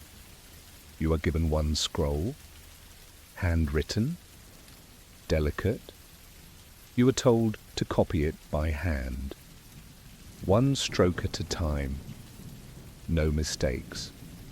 If you smudge the ink, you begin again. If your brush slips, you begin again. You begin again 3 times. The 4th attempt is cleaner, but your hand cramps. You stop to stretch it, and the monk scolds you with a single look. You bow. The hours pass slowly. The sun slides behind the mountains. The bell chimes again. Evening meal. Evening prayer. Evening silence. Then sleep. The same cold floor. The same thin mat. The same hollow ache in your stomach. This is the first day of your new life. Not as a farmer, not as a merchant. Not even as a samurai, but as a monk. And already you miss noise, not because you enjoyed it, but because it gave shape to your day. Here time passes like wind through the pine trees. Soft, slow, endless. You wake the next morning, not from the bell, but from the cold. You light a small candle. You sit on your mat.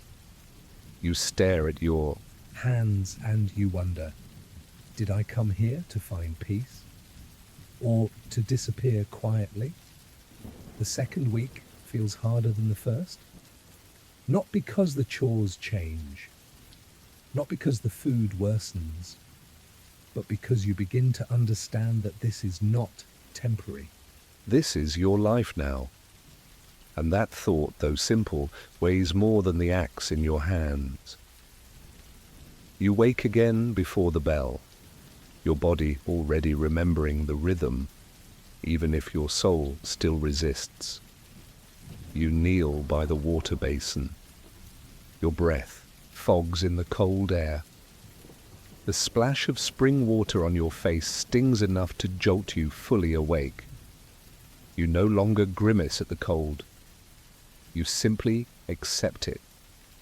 By now, you have a role. Everyone does. Yours is firewood and copying sutras. Manual labor and mental discipline. The firewood work never ends. Even when you think you've chopped enough, another pile appears. Some logs are too damp to burn, but you carry them anyway. You are told not to question. You are told not to ask. That is the way here. To serve without voice. You eat quietly. You eat quickly. You wash your own bowl and place it upside down beside the others. Then you bow. Then you leave. Every day. The same. You try not to watch the other monks too closely. You are sent. Try not to wonder how long they've been here. But it's impossible not to notice the signs. The way some of them no longer blink when smoke stings their eyes, the way they kneel with perfect posture for hours, the way they walk without sound, their hands tucked neatly inside their sleeves. They do not show discomfort. They do not fidget. They do not speak. Even during meals, even when working, you are expected to become one of them, not immediately, but eventually. Your mentor, if he can be called that, is a senior monk who oversees your copying work. His name is Gensho. He speaks rarely, but when he does, his voice is low and firm, like the sound of footsteps on gravel. One afternoon, after reviewing your scroll, he frowns. You press too hard, he says. You bow. Yes. Your breath is uneven. You nod. Yes. Fix it. Then he walks away. You start again. The ink runs dry halfway through a stroke. You don't refill the brush. You wait for your breathing to slow. You don't rush. You don't move your shoulders. You place the next stroke slower, lighter. You begin again. Later that evening you tend to the outer wall garden, a patch of ground no larger than a bath mat. It grows only moss and one bent pine. You rake around the roots, collecting fallen needles into a small bundle. No one asked you to do this. but it feels like something you can control. Discipline, you're learning, is not about serenity. It is about control, over time, over the body, over the mind. You control when you speak, when you bow, when you chew. You train your hands to move slower, your eyes to lower, your thoughts to quiet. And yet, some things you cannot silence. Like the memory of laughter. The monastery is never loud. It doesn't know how to laugh. There are no jokes here, no songs, no gossip. Even the wind seems to pass through more politely. You miss laughter in a way you can't explain. Not the sound, but the shape of it. The pause, the release. You think of your brother. The way he used to laugh when the fire sputtered too high. The way he teased your father, even when he knew it would earn him a scolding. You remember his voice. Now in the monastery, you realize you haven't heard voice rise above a whisper in weeks. One night, you speak to the monk beside you after prayer. "How long have you been here?" you ask softly. He doesn't look up, doesn't answer. You feel the shame immediately. You broke the silence. You asked for something personal. You bow your head. You apologize in a whisper. He says nothing. The next day, Gensho assigns you to floor, sweeping, the corridor that connects the main hall to the sleeping rooms. The wood is polished by years of soft sandals and careful care. You sweep every corner, pushing dust that barely exists, but still you are expected to do it perfectly. In the middle of your work, a senior monk passes by. You bow quickly. He pauses. Looks at you. "You missed a corner," he says, pointing to a spot behind the post. You look. It's barely visible. A single strand of straw. You bow again. "I see it." He nods once and walks on. You sweep the corner again, slower this time, and you realize something. The monastery does not ask you to be better. It asks you to disappear into the rhythm, to become invisible, to be a vessel for prayer, for labor, for silence. And every day you become smaller, not in size, but in shape. Less of a man, more of a shadow. And still the bell rings and you rise and you bow and you breathe and you wonder. Is peace what's left when the self is finally gone? The bell rings again. Morning light drips across the floorboards like water. The air is still and your breath fogs slightly as you kneel to recite the first chant. The sutra scroll sits in front of you. The familiar black ink, the faded red stamp of the scriptorium. You begin not with voice, but with posture. Straight back, still hands. Eyes low, the chant begins. You murmur the lines you've spoken every day for months, syllables that once felt sacred but now pass over your lips like water worn smooth over stone. The words mean something, surely, but they no longer stir anything inside you. They are part of the rhythm now, like sweeping, like silence, like the absence of choice. You watch a moth flutter against the window frame beside the altar. Its wings beat hopelessly against the frosted glass. Over and over again. It will die there, you think, and yet it tries again. One more time, then another. You lower your eyes and return to the chant. After breakfast, rice and root tea again. You are sent to help repair the outer wall. The thatch roof along the corridor has split near the ridge. You climb up with a senior monk and begin binding reeds in place with a simple twist of hemp rope.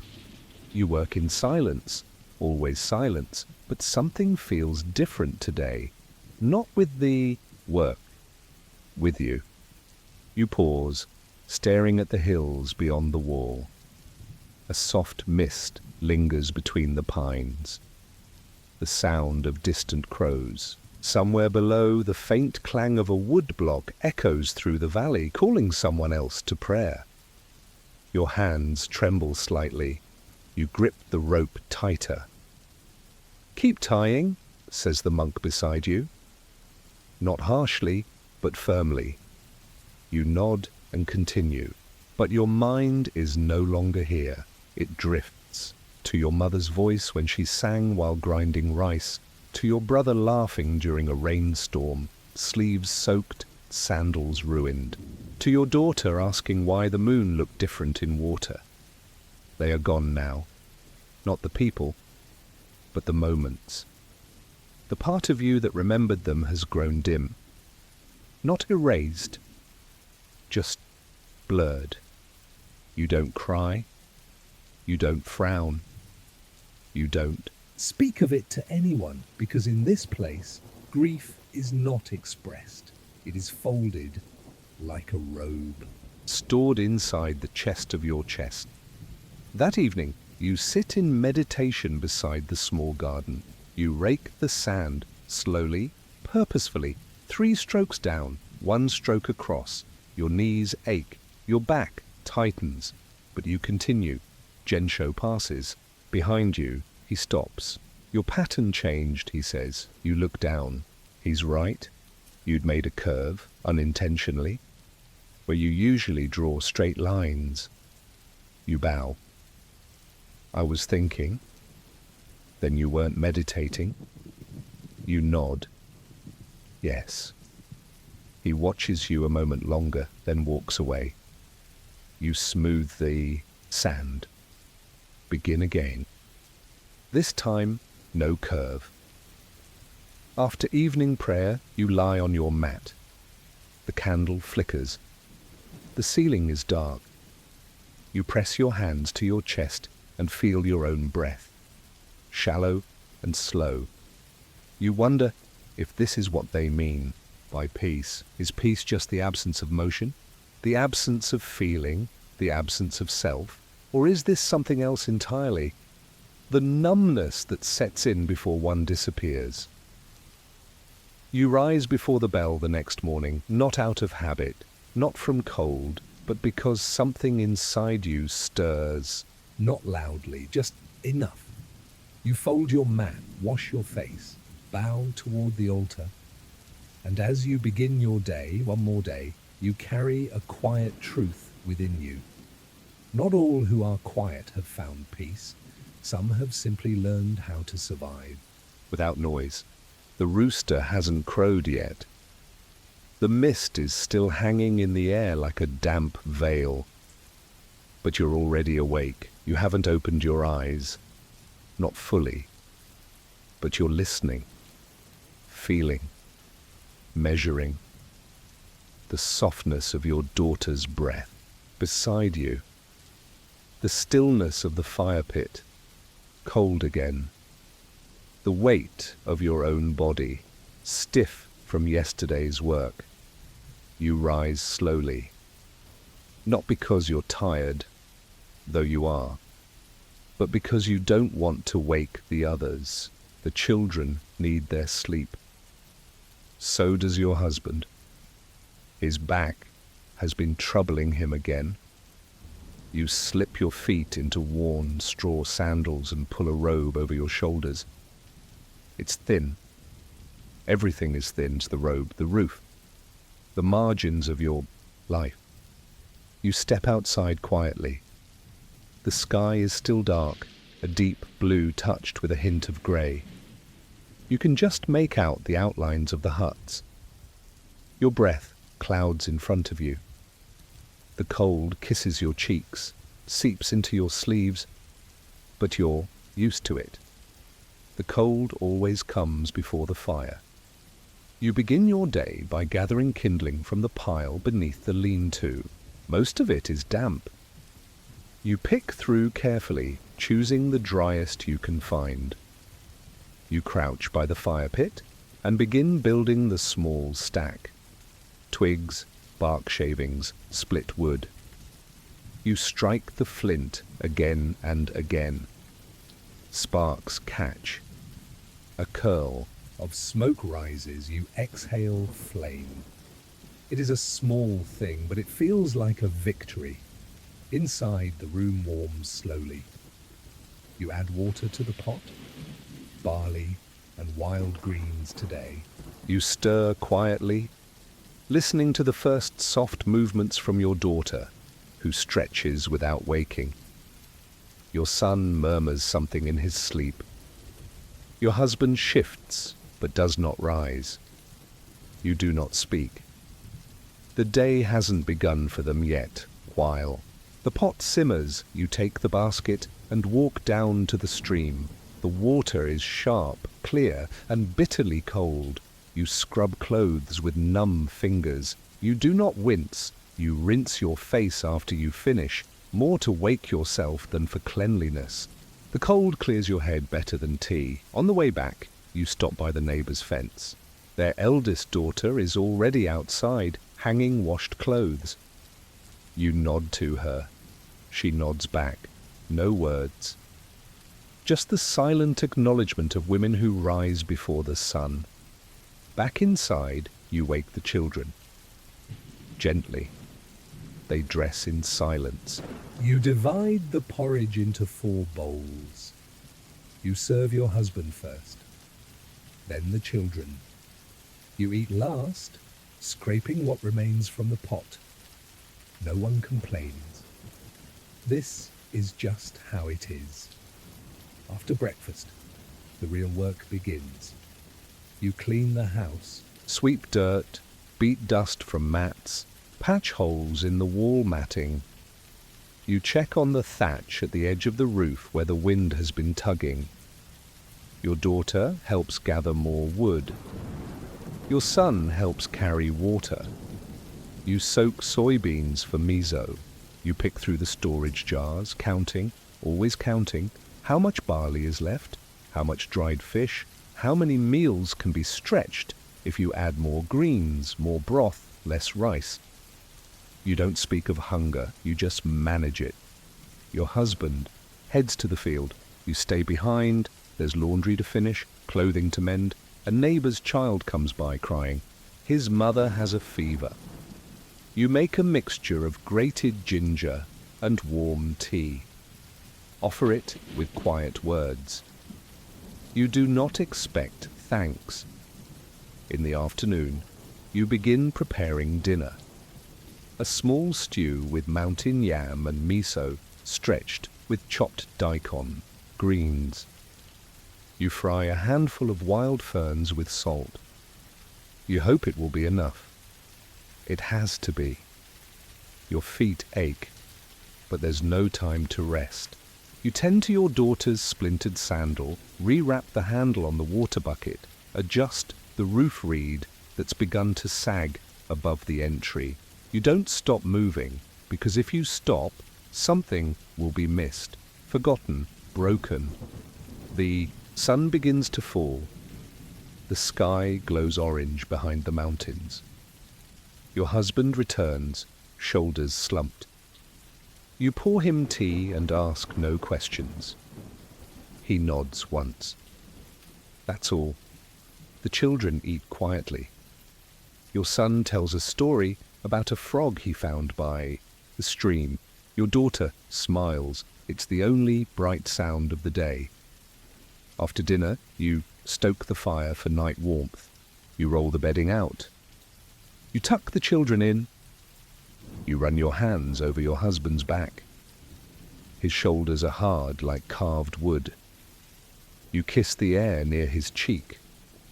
You lay down last. You stare at the ceiling, lit dimly by the dying fire, and you breathe.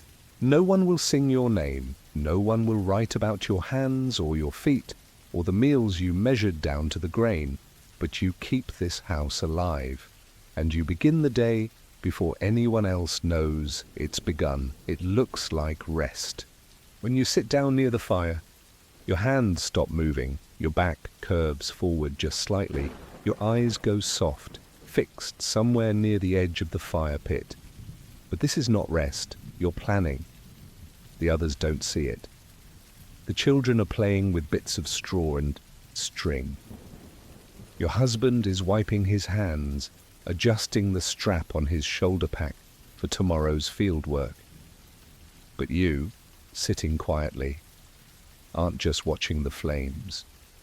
You're counting the remaining rice. You're thinking of how many more meals you can stretch with pickled radish. You're recalling which reed mats need rebinding before they tear. You're remembering that your daughter's kimono hem is too short again. You carry it all, not in your arms, but in your mind. The act of sitting is your only moment to process. And even then, it is not for you. It is for everyone else. To keep the house running. To keep food appearing. To keep socks patched, water fetched, fires lit. You don't feel resentful, but you do feel tired. Sometimes, in the stillness, your body hums. Not with energy, with memory. It replays the day in small aches. The sting of cold water from the Aya stream, the rough scrape of straw under your knees, the dull pain of holding heavy pots just a second too long. You don't speak of it. Who would you tell? Your husband doesn't ask about these thoughts. His own world is heavy enough. Weather patterns, soil texture, the tension in the village over next month's rice collection. He carries his load, you carry yours, but only. One of you is expected to smile. You get up before everyone else, and often you sleep last. Not because you're a saint, not because you want to, but because no one else notices the work that still needs doing once the day appears done. The fire must be swept, the ashes stored for soap making, the laundry sorted, the bean paste checked for mold, the children's straw sandals turned over to dry fully. Your own sandals, still damp, will stay that way. There's no space near the fire for them. You kneel beside your daughter as she sleeps and tuck the blanket over her shoulders. Her hair has begun to tangle again. You'll need to cut it soon. She dislikes the sound of the knife near her ears. You make a note to distract her with sweet yam during it. Your son has started growing faster. His sleeves ride too high on his wrists. The hand-me-downs from your neighbor's boy might still fit. If the neighbor is willing, you'll offer dried herbs in trade. You set the bowls beside the washing pail for the morning. You pour a small basin of water and soak a rag for tomorrow's cleaning. You double-check the food jar to make sure the lid is tight. You sit again, and once more. It looks like rest, but your mind keeps moving. Tomorrow the priest will pass through. You should prepare an offering, just a pinch of rice. It's tradition. You hate to lose it, but what else can you do? You don't ask the gods for miracles, just quiet. Just survival. You think of your own mother. how she moved through her day, how her hands never stopped, how she sat like this too, near the fire, in the silence, with that same expression, not lost in thought, not drifting, just holding the whole house together with nothing but quiet focus. And now that you're her age, you understand, she didn't sit because she could, she sat because it was the only time the world paused long enough to let her think. Your daughter stirs slightly. You rise to cover her feet again. Your husband turns over, muttering in his sleep. The fire dims. You roll out your mat last. Your body sinks down with a familiar ache. Not pain, not anymore.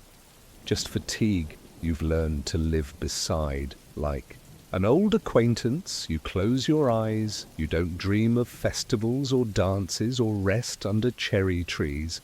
You dream of lists, of thread, of firewood, of barley soaked just enough to last another pot. And even as sleep pulls at your edges, part of you stays awake. Planning, always planning, because in a house like yours, tomorrow doesn't wait. And someone must be ready before the sun returns. You don't need a rooster. You wake to the hiss of embers. Not the sharp call of morning birds, not the gentle rhythm of the temple bell, but the low, constant breath of the fire pit as it cools from yesterday's work. The smell is everywhere. Smoke, coal dust, burnt leather.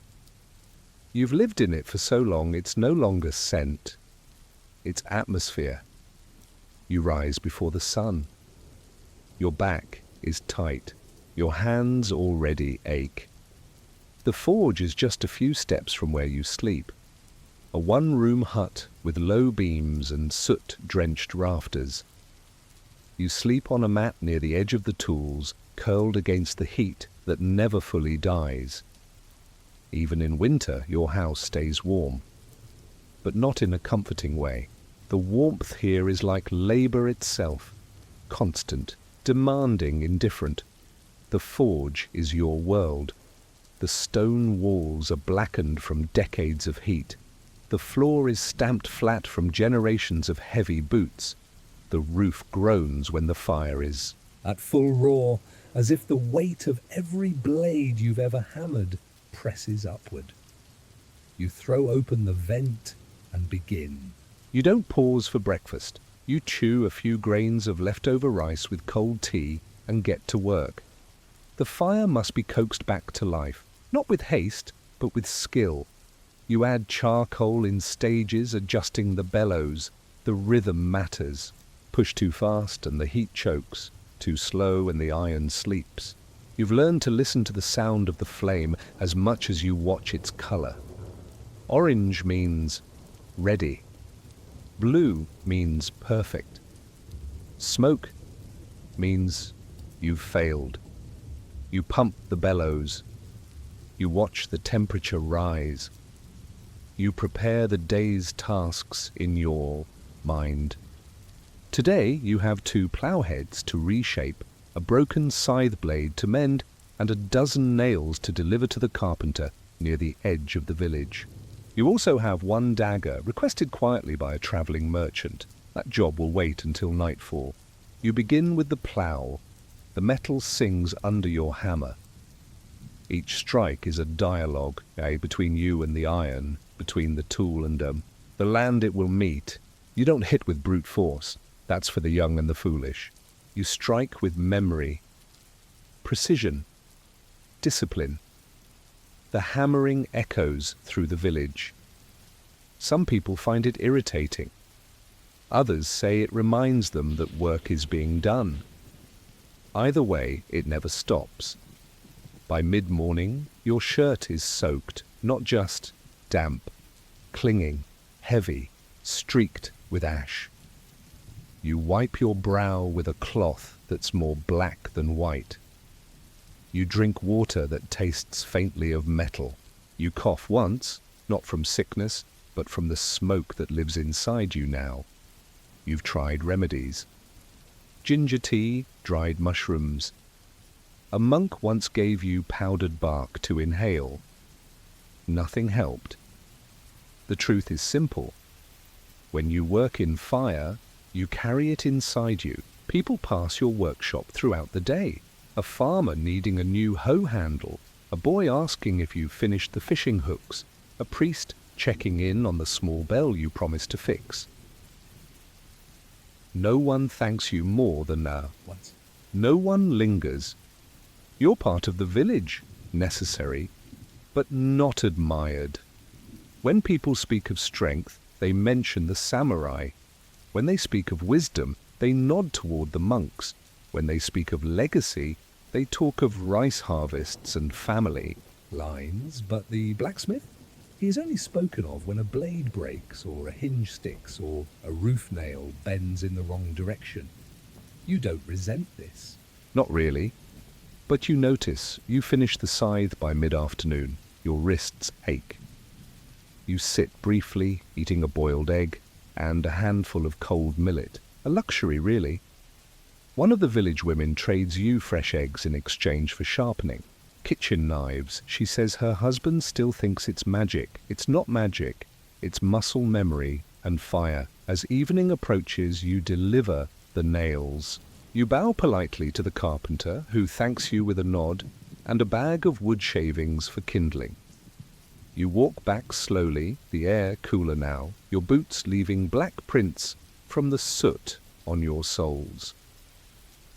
Back at the forge, the sun has dipped.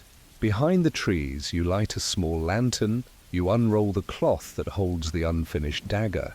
It's not for war. The merchant said it's for protection, just in case. You don't ask questions. The dagger will be made quietly, like all the things that matter in life, unseen, uncelebrated, but strong enough to hold everything else together.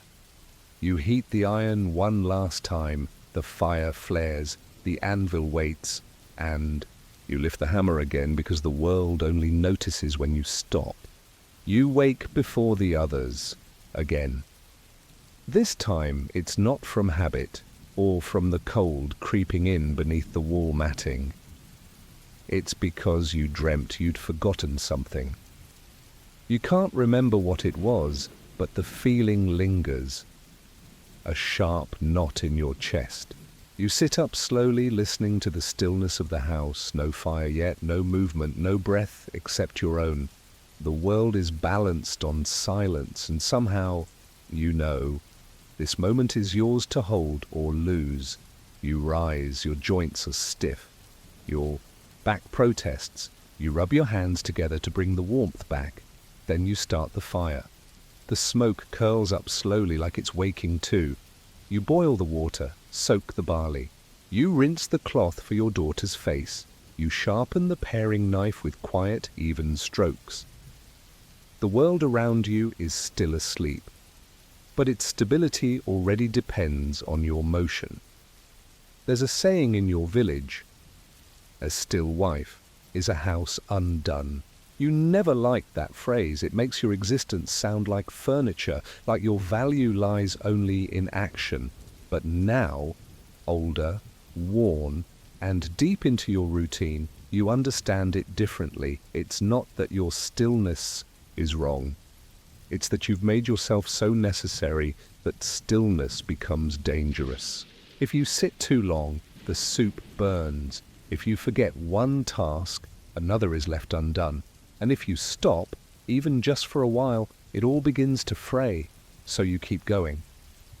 Your son trips over the threshold when he wakes up, his legs growing faster than his sandals can keep up. You remind him gently to watch his step. You hand him a folded robe and press the corners flat before he can complain that it itches.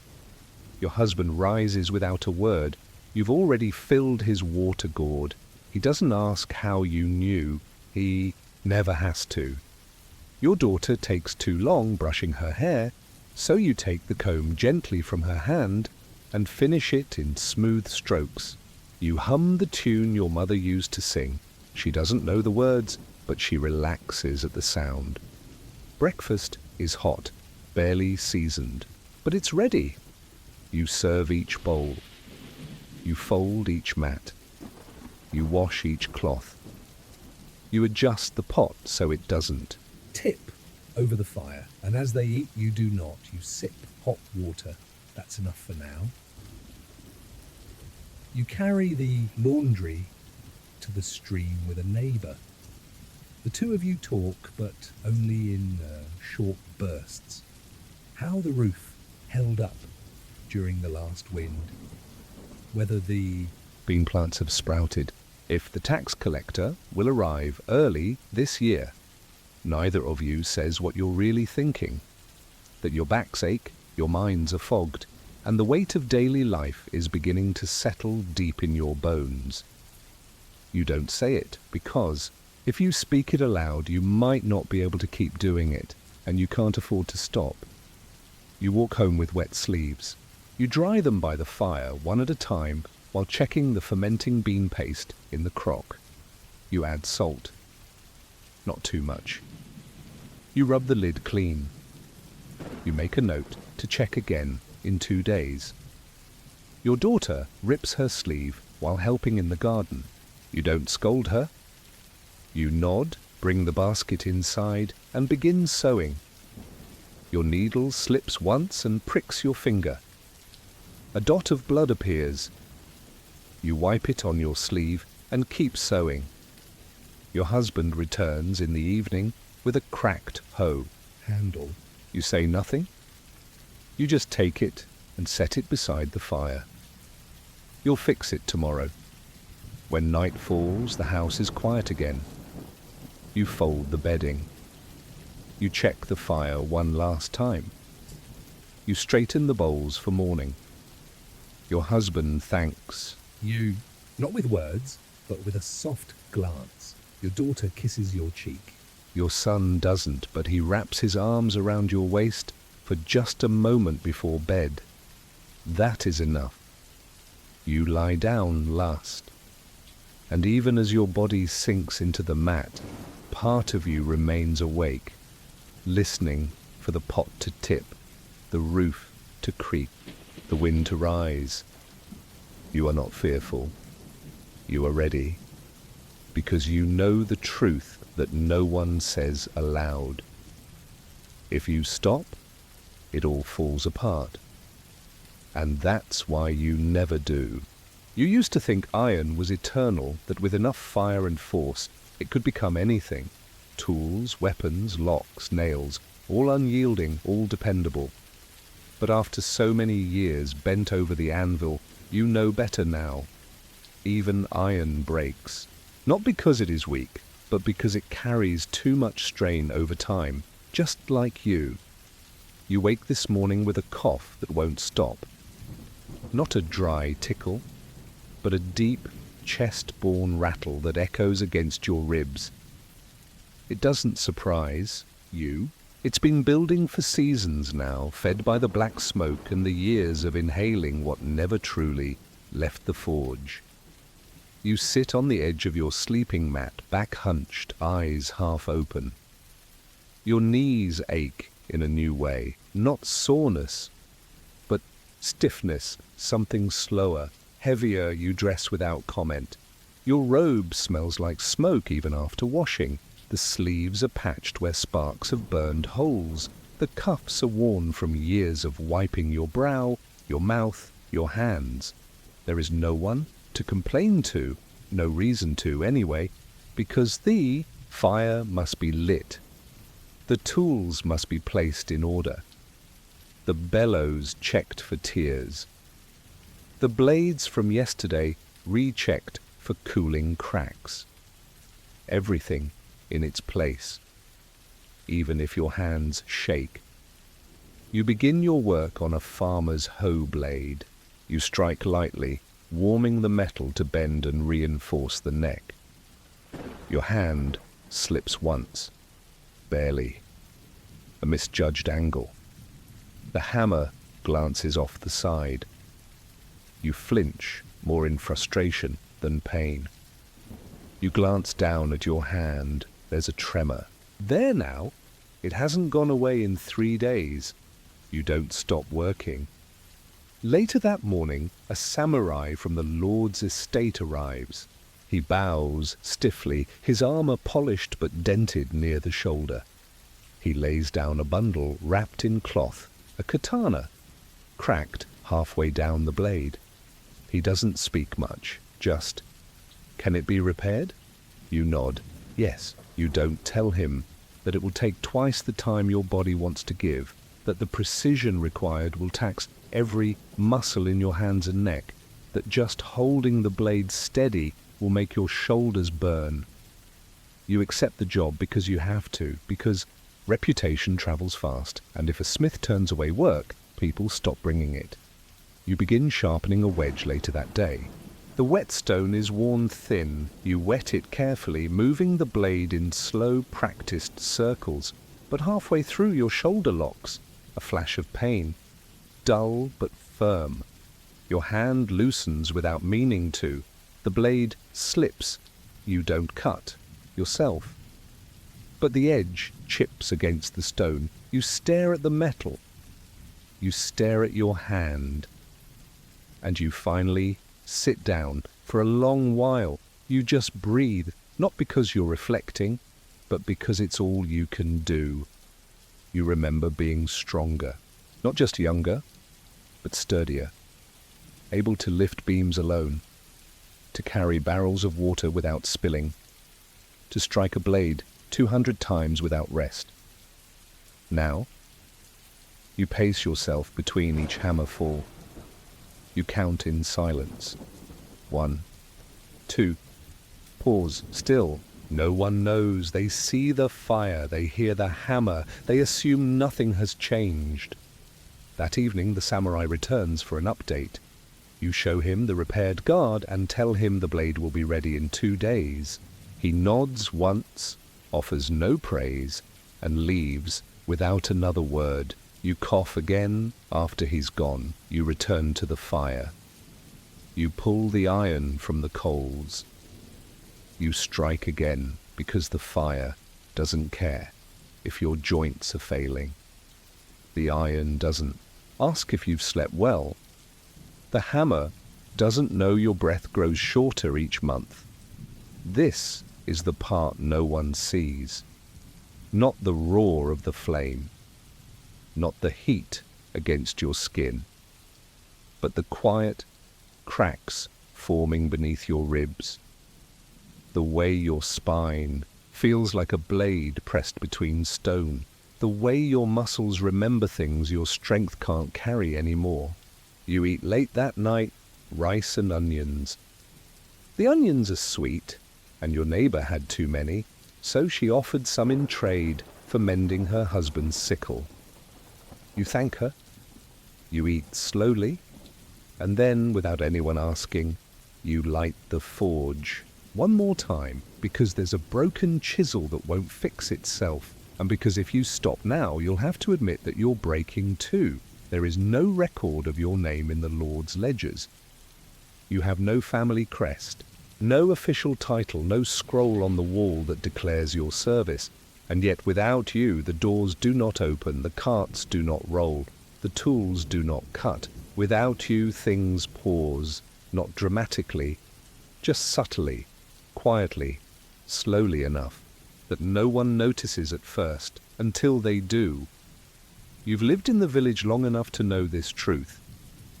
Blacksmiths are only remembered when they're missing.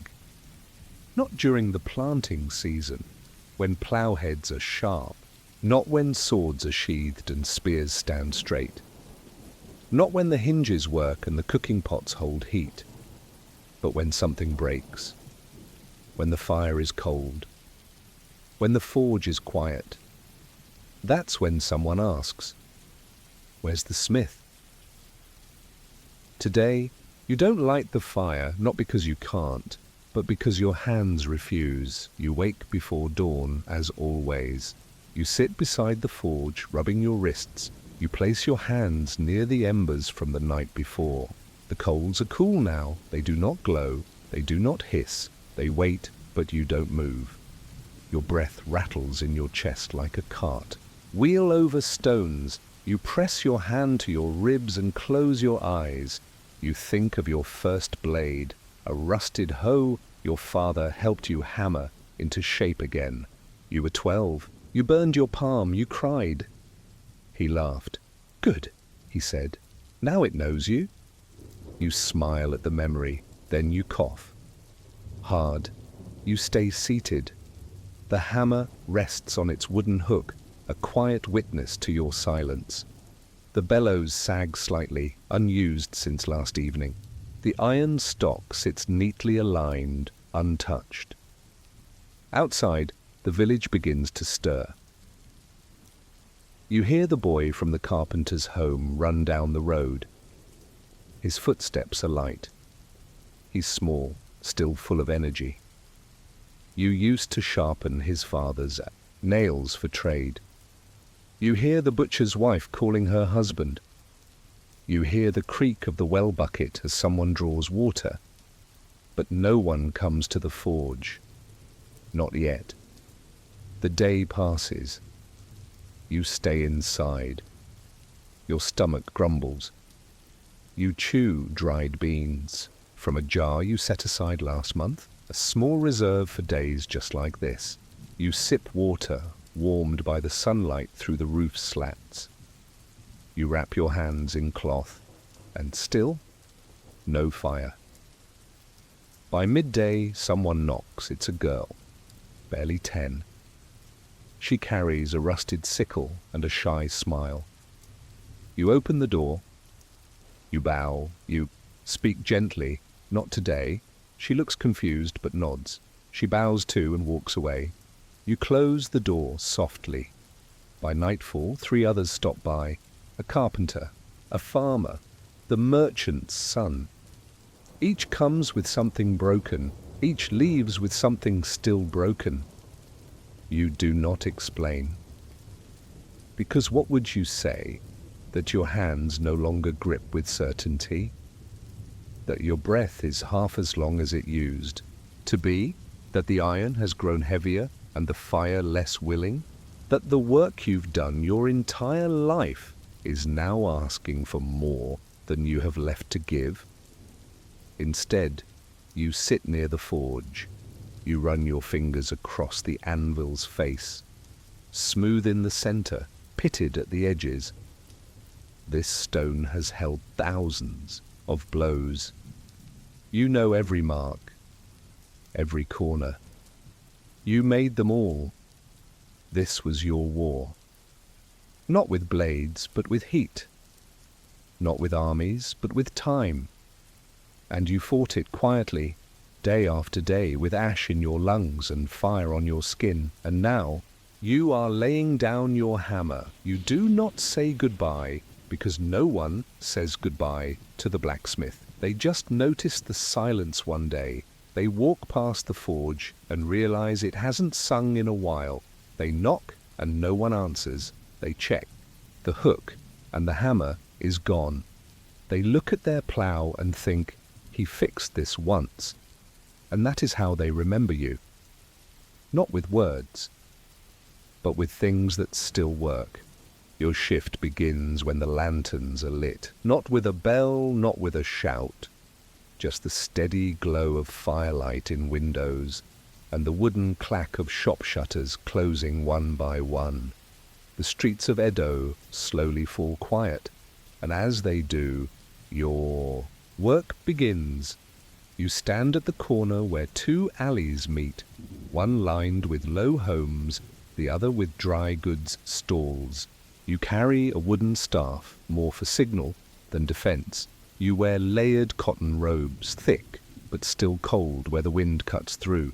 Your hat sags slightly to one side. It's too big, but you won't fix it. A gift from your brother, now. 3 provinces away. You are a Yuriki's watchman, a patrolman.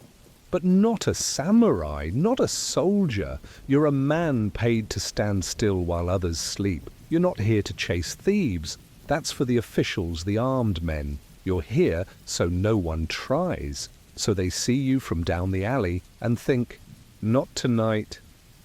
That is your task, to be present so nothing happens. And when nothing happens, you've done it right. You walk your assigned path slowly, the same path you've walked for months, from the canal bridge, past the rice storehouse, through the merchant street, and back around to the carpenter's corner. Each lap takes nearly an hour. You've timed it with the moon. The streets are mostly quiet now. A dog barks in the distance. A shutter creaks in the wind. Somewhere, someone coughs behind a wall of paper-thin wood. You don't react. You just walk. You tap your staff gently against the stones as you go, a sound the neighbors recognize, a sound they've learned to associate with calm. Sometimes children stay up just long enough to hear it. They say to each other, "The night man's coming. Time to sleep." You like that because that means they know someone is out here, that someone is watching. You step into a small doorway alcove and wait. Not hiding, just resting your legs. The stones under your feet are slick tonight. Rain came earlier, and now the puddles have turned to sheets of reflective glass. The lantern light dances on them like restless spirits. You cough once. The cold catches you deeper than you expect. You swallow it down. You keep going. There is no meal break, no tea waiting. You eat before your shift, and if you're lucky, you'll warm your hands at a sake vendor's brazier when he's closing up. If he likes you. You pass the bridge again. The water below is still.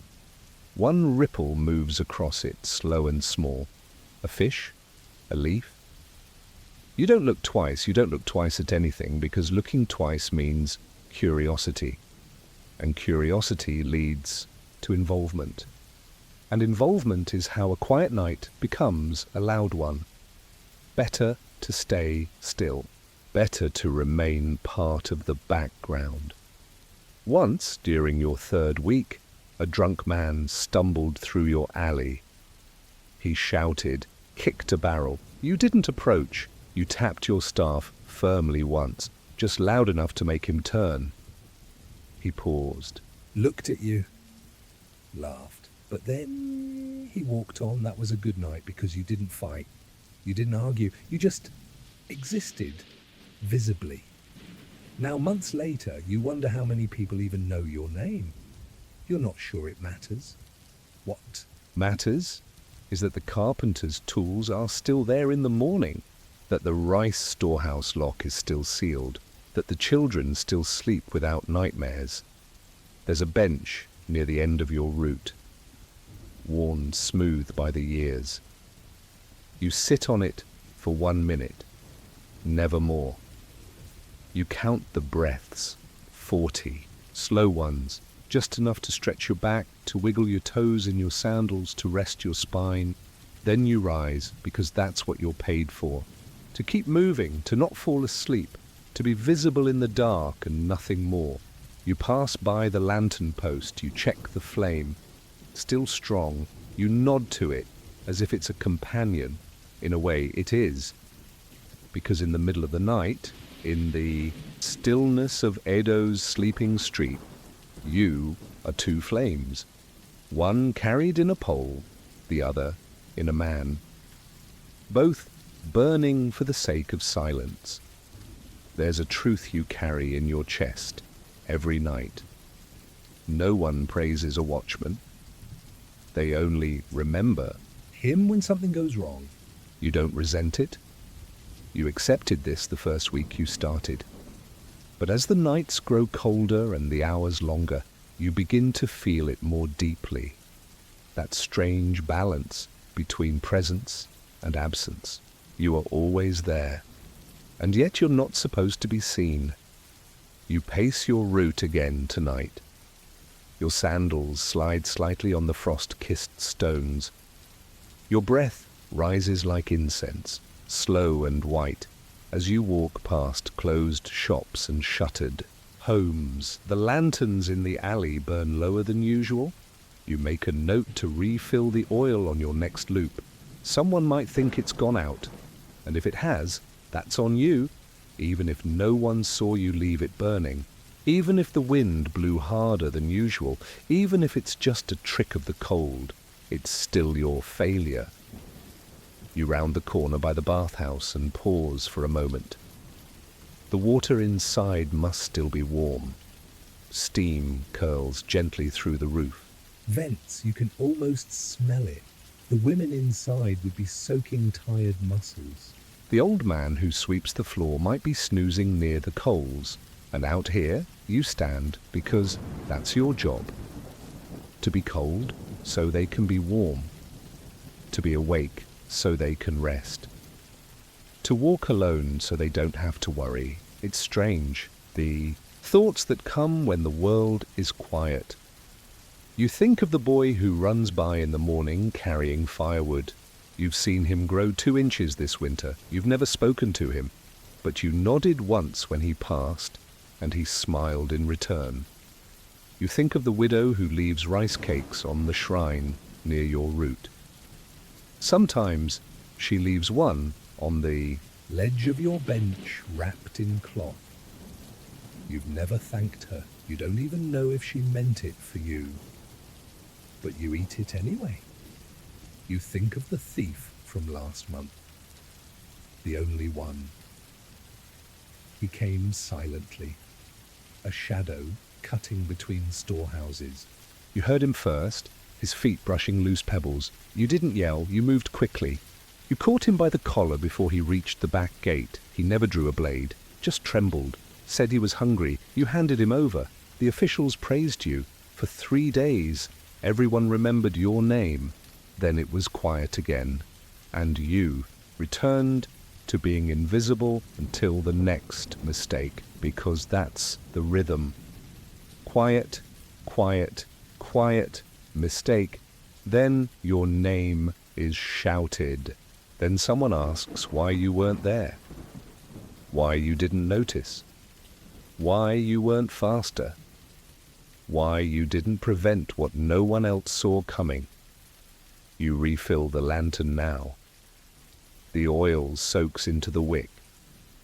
The flame returns to life. It flickers, tall for a moment, then steadies. You breathe. Down the street, a dog growls just once. You turn your head, wait. Nothing follows. You continue walking. The wind pushes down from the mountains tonight. It snakes around your ankles. You tug your robe tighter. The staff in your hand feels heavier than it should. You stop at the carpenter's gate and tap the latch lightly. Still secure. No disturbance. You move on at the corner of the tea shop. Someone's left a cart untied. You adjust it so it won't roll. Not because anyone asked, but because someone would blame it in the morning if it tipped. You keep walking. Halfway through your route, the lantern by the shrine goes dark. You're not sure if it's the oil or the wind, but someone will notice, and if they do, they'll say, "Wasn't the watchman supposed to check this?" And if they say it loud enough, someone else might nod. And if enough people nod, you might be replaced, not because of laziness, not because of dishonor, but because you failed quietly, which in this job is the only kind of failure that matters. So you strike the staff once against the stone, not hard, just loud enough. So someone in a nearby home might hear it and think, he's still there. So they'll roll over and fall asleep again without worry. You strike it again, 10 paces later, and again as you cross the bridge. No one thanks you, but that's the point, because you are not here for thanks. You are here so no one ever needs to know what would happen if you weren't. You never thought your absence would be noticed. Not really. You always assumed that when the time came, when your legs could no longer carry you, or when your lungs couldn't keep pace with the cold, you'd simply stop, and the city would move on quietly. The same way it always had, but tonight, you're not there. Not at first. The route goes unwalked for 1 hour, just one. A rest, you told yourself. A single pause after years of motion. You sat longer than usual, beneath the watchtower. Your knees needed it. Your chest felt tighter than it did last week. You thought no one would care. But someone did. The child, the one who carries firewood, walked out of his home and looked down the alley. No sound, no tap of the staff, No shift of shadow, no breath of movement, just wind. He waited, his arms full of kindling, until his father called him back. In another house, a woman listened for the usual knock on her shutter, a signal you gave her when her lantern burned. too low. You didn't knock tonight. She stood and checked it herself, heart beating a little faster, lips pressed in a line. And the carpenter? He rose before the sun and stepped outside to find that no one had tapped his gate. He frowned, looked both ways, waited, then went back inside without a word. By the time you stand and resume your walk, just before midnight, the rhythm is broken, not shattered, just out of step. You strike your staff once, twice, 3 times. You hear a door shift closed in the distance. Someone was watching. Someone noticed. You're reminded in that moment of how many years you believed you were invisible, how you assumed the sound of your walk was just background noise, but now you realize you were part of the city's breathing, its quiet pulse, its assurance that things were as they should be. You pass the bridge slower now. You tap the edge of the railing with your knuckle. You adjust the lantern at the shrine. You knock twice lightly on the carpenter's gate. He hears it. You know he does. And somewhere in the darkness a child rolls over and sleeps again. Your legs ache more than usual. The cold sinks deeper than it once did, but you keep moving because you finally understand something. You may never be thanked. You may never be remembered by name, but when you are no longer there, the night will miss a beat. Just long enough for someone to wonder where the sound went. Just long enough for the city to remember. There was once a man who kept walking. So we could sleep in peace. The knock comes in the middle of the night. It always does. Because babies don't arrive on schedules. They come when they decide. And when they do, you go. You don't ask who it is. You know before the voice even speaks. Midwife, the man in, whispers through the wooden slats. It's time. You're already reaching for your pouch before he finishes. The pouch is always ready, bundled with cloths, string, a small blade, dried ginger, and the rice paste you boil to keep your Hands warm when the fire is too far. You throw a shawl over your shoulders, tie your sandals, and step out into the cold. It's raining again, not hard, just enough to soak through your sleeves by the time you reach the house. The mother is young. You remember her wedding, 2 years ago, under the spring lanterns. She's trembling now, pale, her eyes wide, lips cracked. Sweat beads at her forehead. Her husband paces like a child, pretending to be useful. You send him out. You kneel by the fire and start the tea. You speak to the woman softly, not kindly, not sweetly, just clearly, calmly.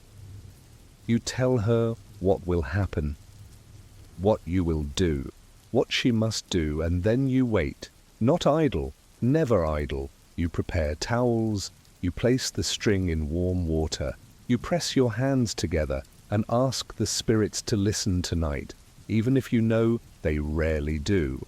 The mother screams once. You say nothing. You've heard worse. The hours crawl. You press her knees upward. You feel the child shift. You hear her breathing break into pieces. You hold her shoulders when the pain is too much. You catch the vomit in a bowl. You wipe her mouth. You hold her hand. You become a wall for her to lean against. Then, when her strength is almost gone, the child arrives. Not all at once. The head first, then a slow twist, then shoulders, arms, legs, slick and heavy in your hands.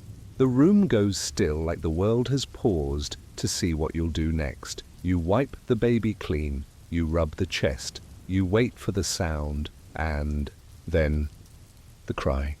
Thin, high, unmistakable. You exhale, you tie the cord. You wrap the child in cloth. You place the baby in the mother's arms, and for a moment no one speaks. There's just breathing, soft, staggered, real. The husband returns. You nod. He weeps. You clean the room. You change the linens. You wash your hands in cold water. Your fingers ache. Your knees are numb. Your robe is damp and your back feels split in two.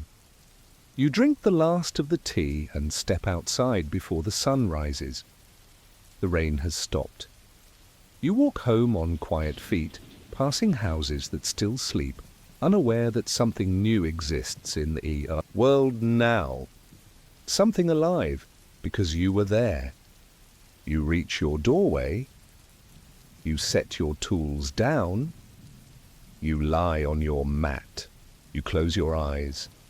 And before you fall asleep, you wonder, how many more nights like this does your body have left? By sunrise, the village returns to its rhythm. Doors slide open. Smoke curls up from rooftops. Rice boils. Water is fetched. The geet sounds of daily life begin again, unaware, or perhaps simply uninterested, that someone nearly died last night, or that someone nearly didn't begin at all.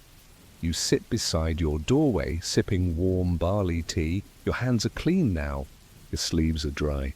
But your bones still carry the weight of the hours you spent crouched on the floor. Your body held rigid so hers could fall apart safely. The baby is alive. The mother is alive.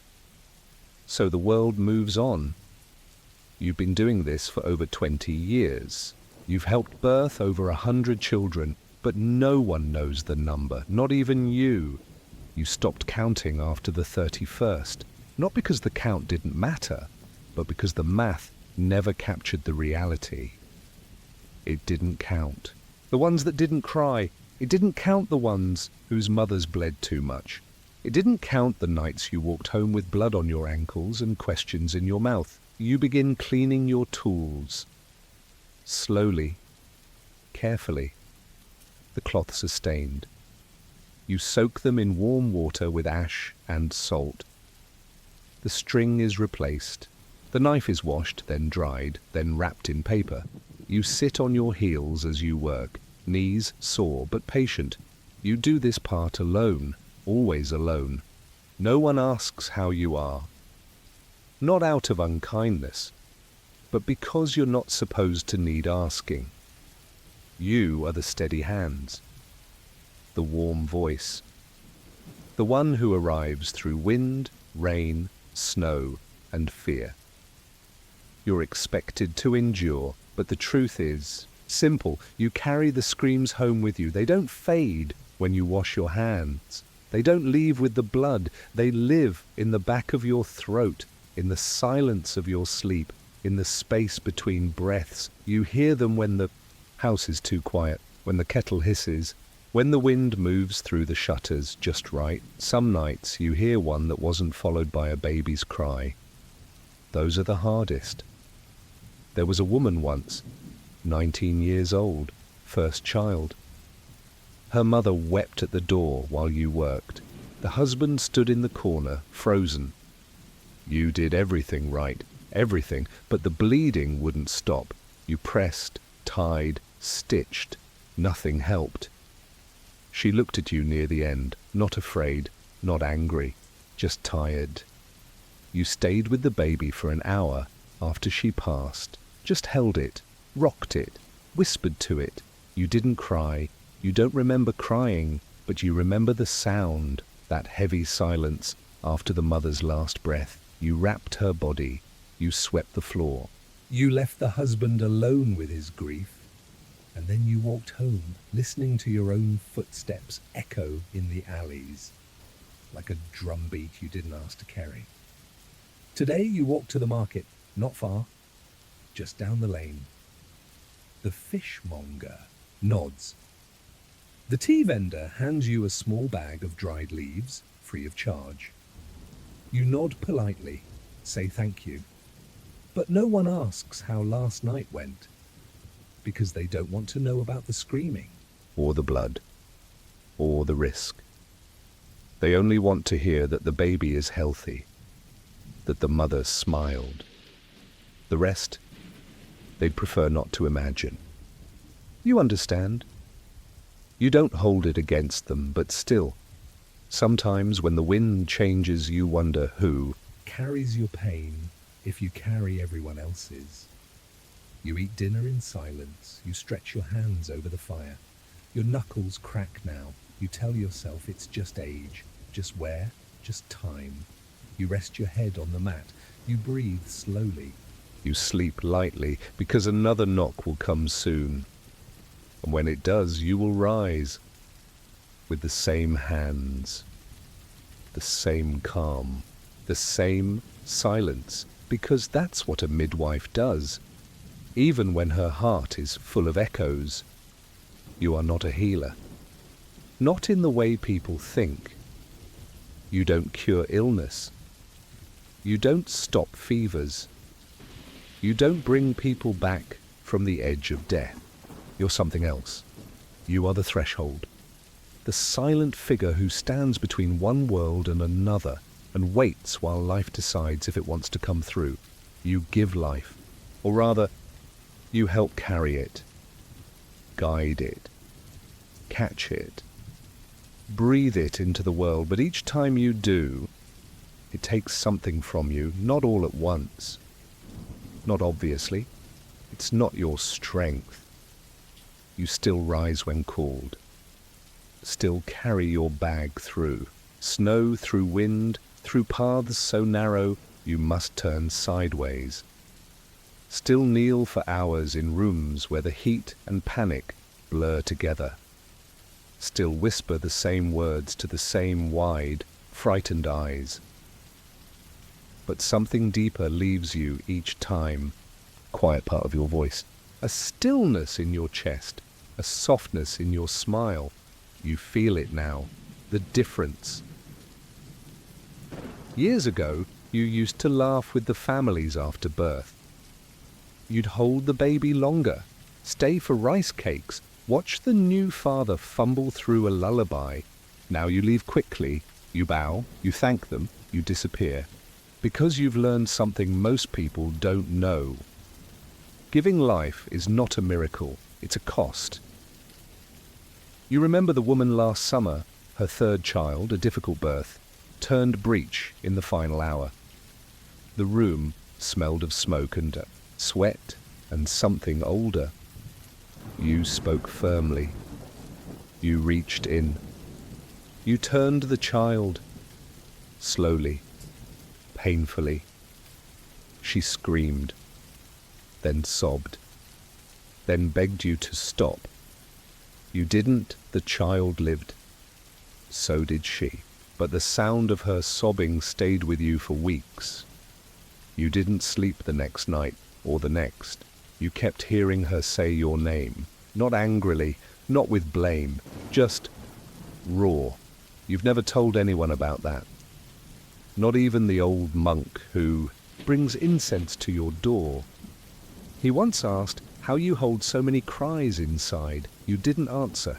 You just offered him tea. Sometimes you wonder what it would have been like to choose something else. Something quiet. Something with boundaries. You could have been a weaver, a teacher, a herbalist. Someone who gave comfort, not consequence. But you didn't choose this. It chose you. Your mother did the same work. And her mother before that. You learned the smell of blood before you learned how to braid your hair. You learned what pain sounded like in 5 different languages of breathing. You carry that lineage now, and you carry it alone. Because while Every family you've helped has moved on, built lives, raised children, grown old, you remain in the same place, the one who walks in during the worst hour, the one who hears the truth of a woman's body, the one who leaves before the baby takes its first step. You are the beginning, but never the middle, never the end. And that leaves a silence in you that no amount of prayers or firelight can quite warm. Tonight, you sleep again beside your door. Your pouch is packed. Your robe is folded beside you. You close your eyes before the knock comes, knowing it will. And you think, briefly, of your own child. The one you lost before she could take her first breath. You remember the silence that night, the kind no fire could fill. You never spoke of it. Not to the village, not to the other women, not even to your sister. Because what would you say? That the one who brings life couldn't keep her own? No. You said nothing. You woke the next day you washed your hands. You answered the next call, and you've answered everyone since, because you know that no one else will kneel when the screaming starts. No one else will reach into the fire and pull something new into the world, and you will keep doing it. quietly, carefully, completely, until the last piece of you is gone. The room is always too quiet. Not peacefully so, not like a garden after rain or a temple at dawn, but the kind of silence that tightens the back of your neck, that buzzes behind your ears when you've been sitting too long, your body still, but your mind endlessly running. You sit cross-legged on a flat reed mat, a short table in front of you, stacked with scrolls and folded sheets of rice paper. Your inkstone is clean, your brush damp but ready. The air smells faintly of bamboo, dust, and the ink that stains your fingers even when you wash. You are a scribe, a writer of the records that keep other people's lives tidy. Your work is to make decisions disappear behind lines of neat, small characters. You begin every day before the sun fully rises. The steward delivers a list, sometimes spoken, often mumbled through a yawn. And you commit it to ink, tax tallies, census rolls, land claims, marriages, deaths, debts. Each line you write isn't just a note, it's a weight.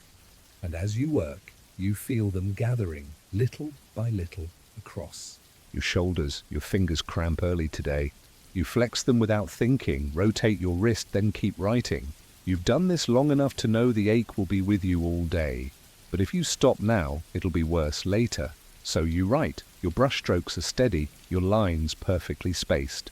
You trained for this when you were younger, under a master who scolded you every time the strokes bled too far apart, or leaned like drunk men in a storm. He said once, "A crooked character means a crooked record. A crooked record means war." At the time, you thought he was exaggerating. Now you understand. If you record a rice delivery as 5 sacks instead of 4, someone doesn't eat. If you forget to log a land dispute, someone's home might be torn down. If you misplace a tax seal, someone is punished, wrongly, silently, so you don't make mistakes.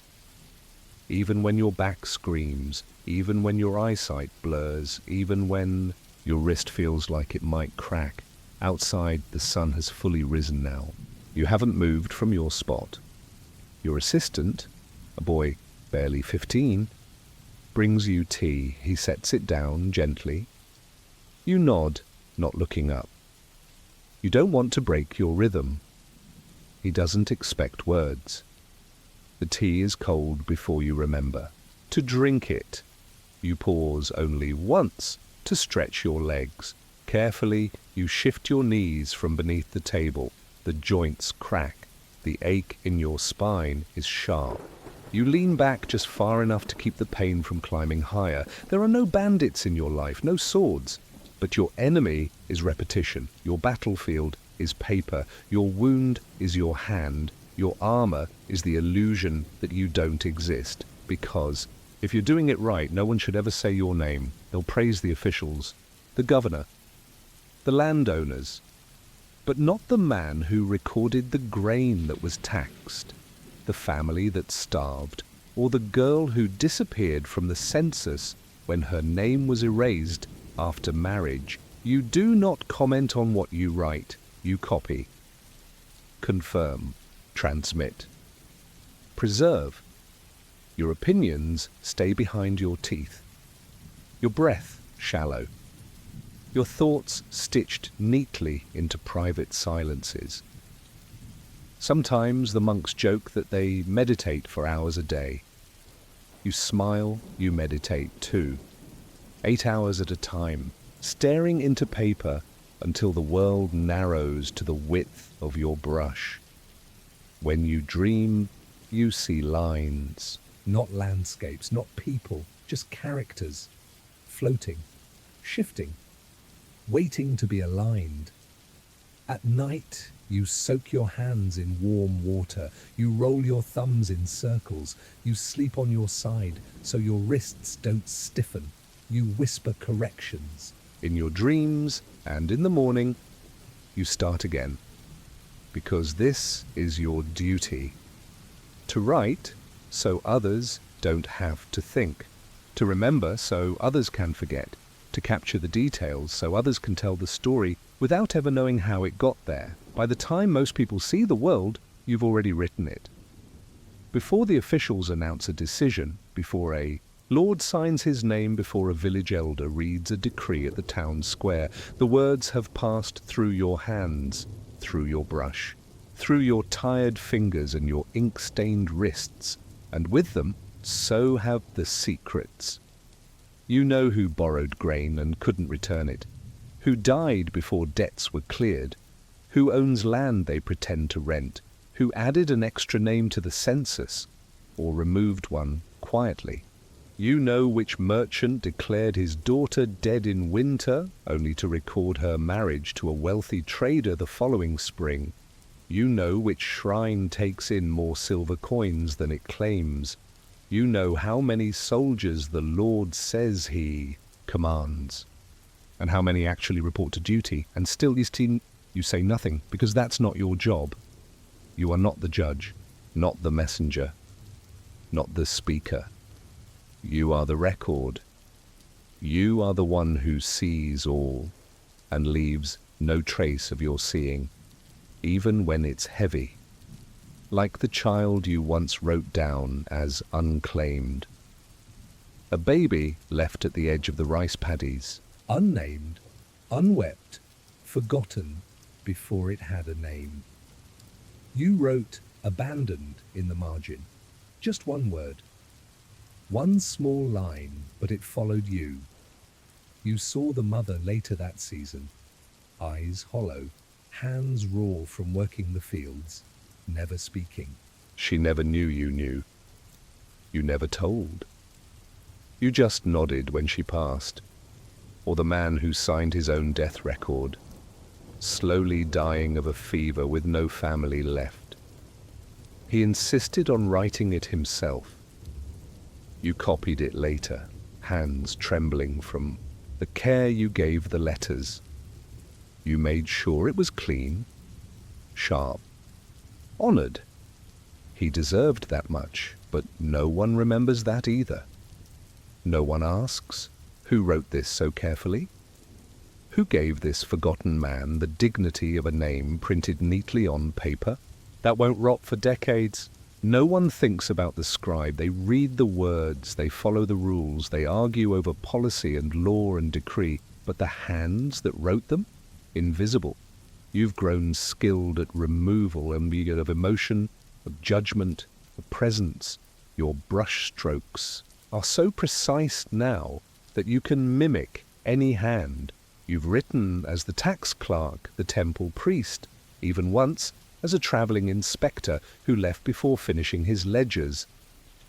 No one noticed, or if they did, they didn't care, because the only thing people want from a scribe is accuracy, not truth, not heart, just numbers, names, lines.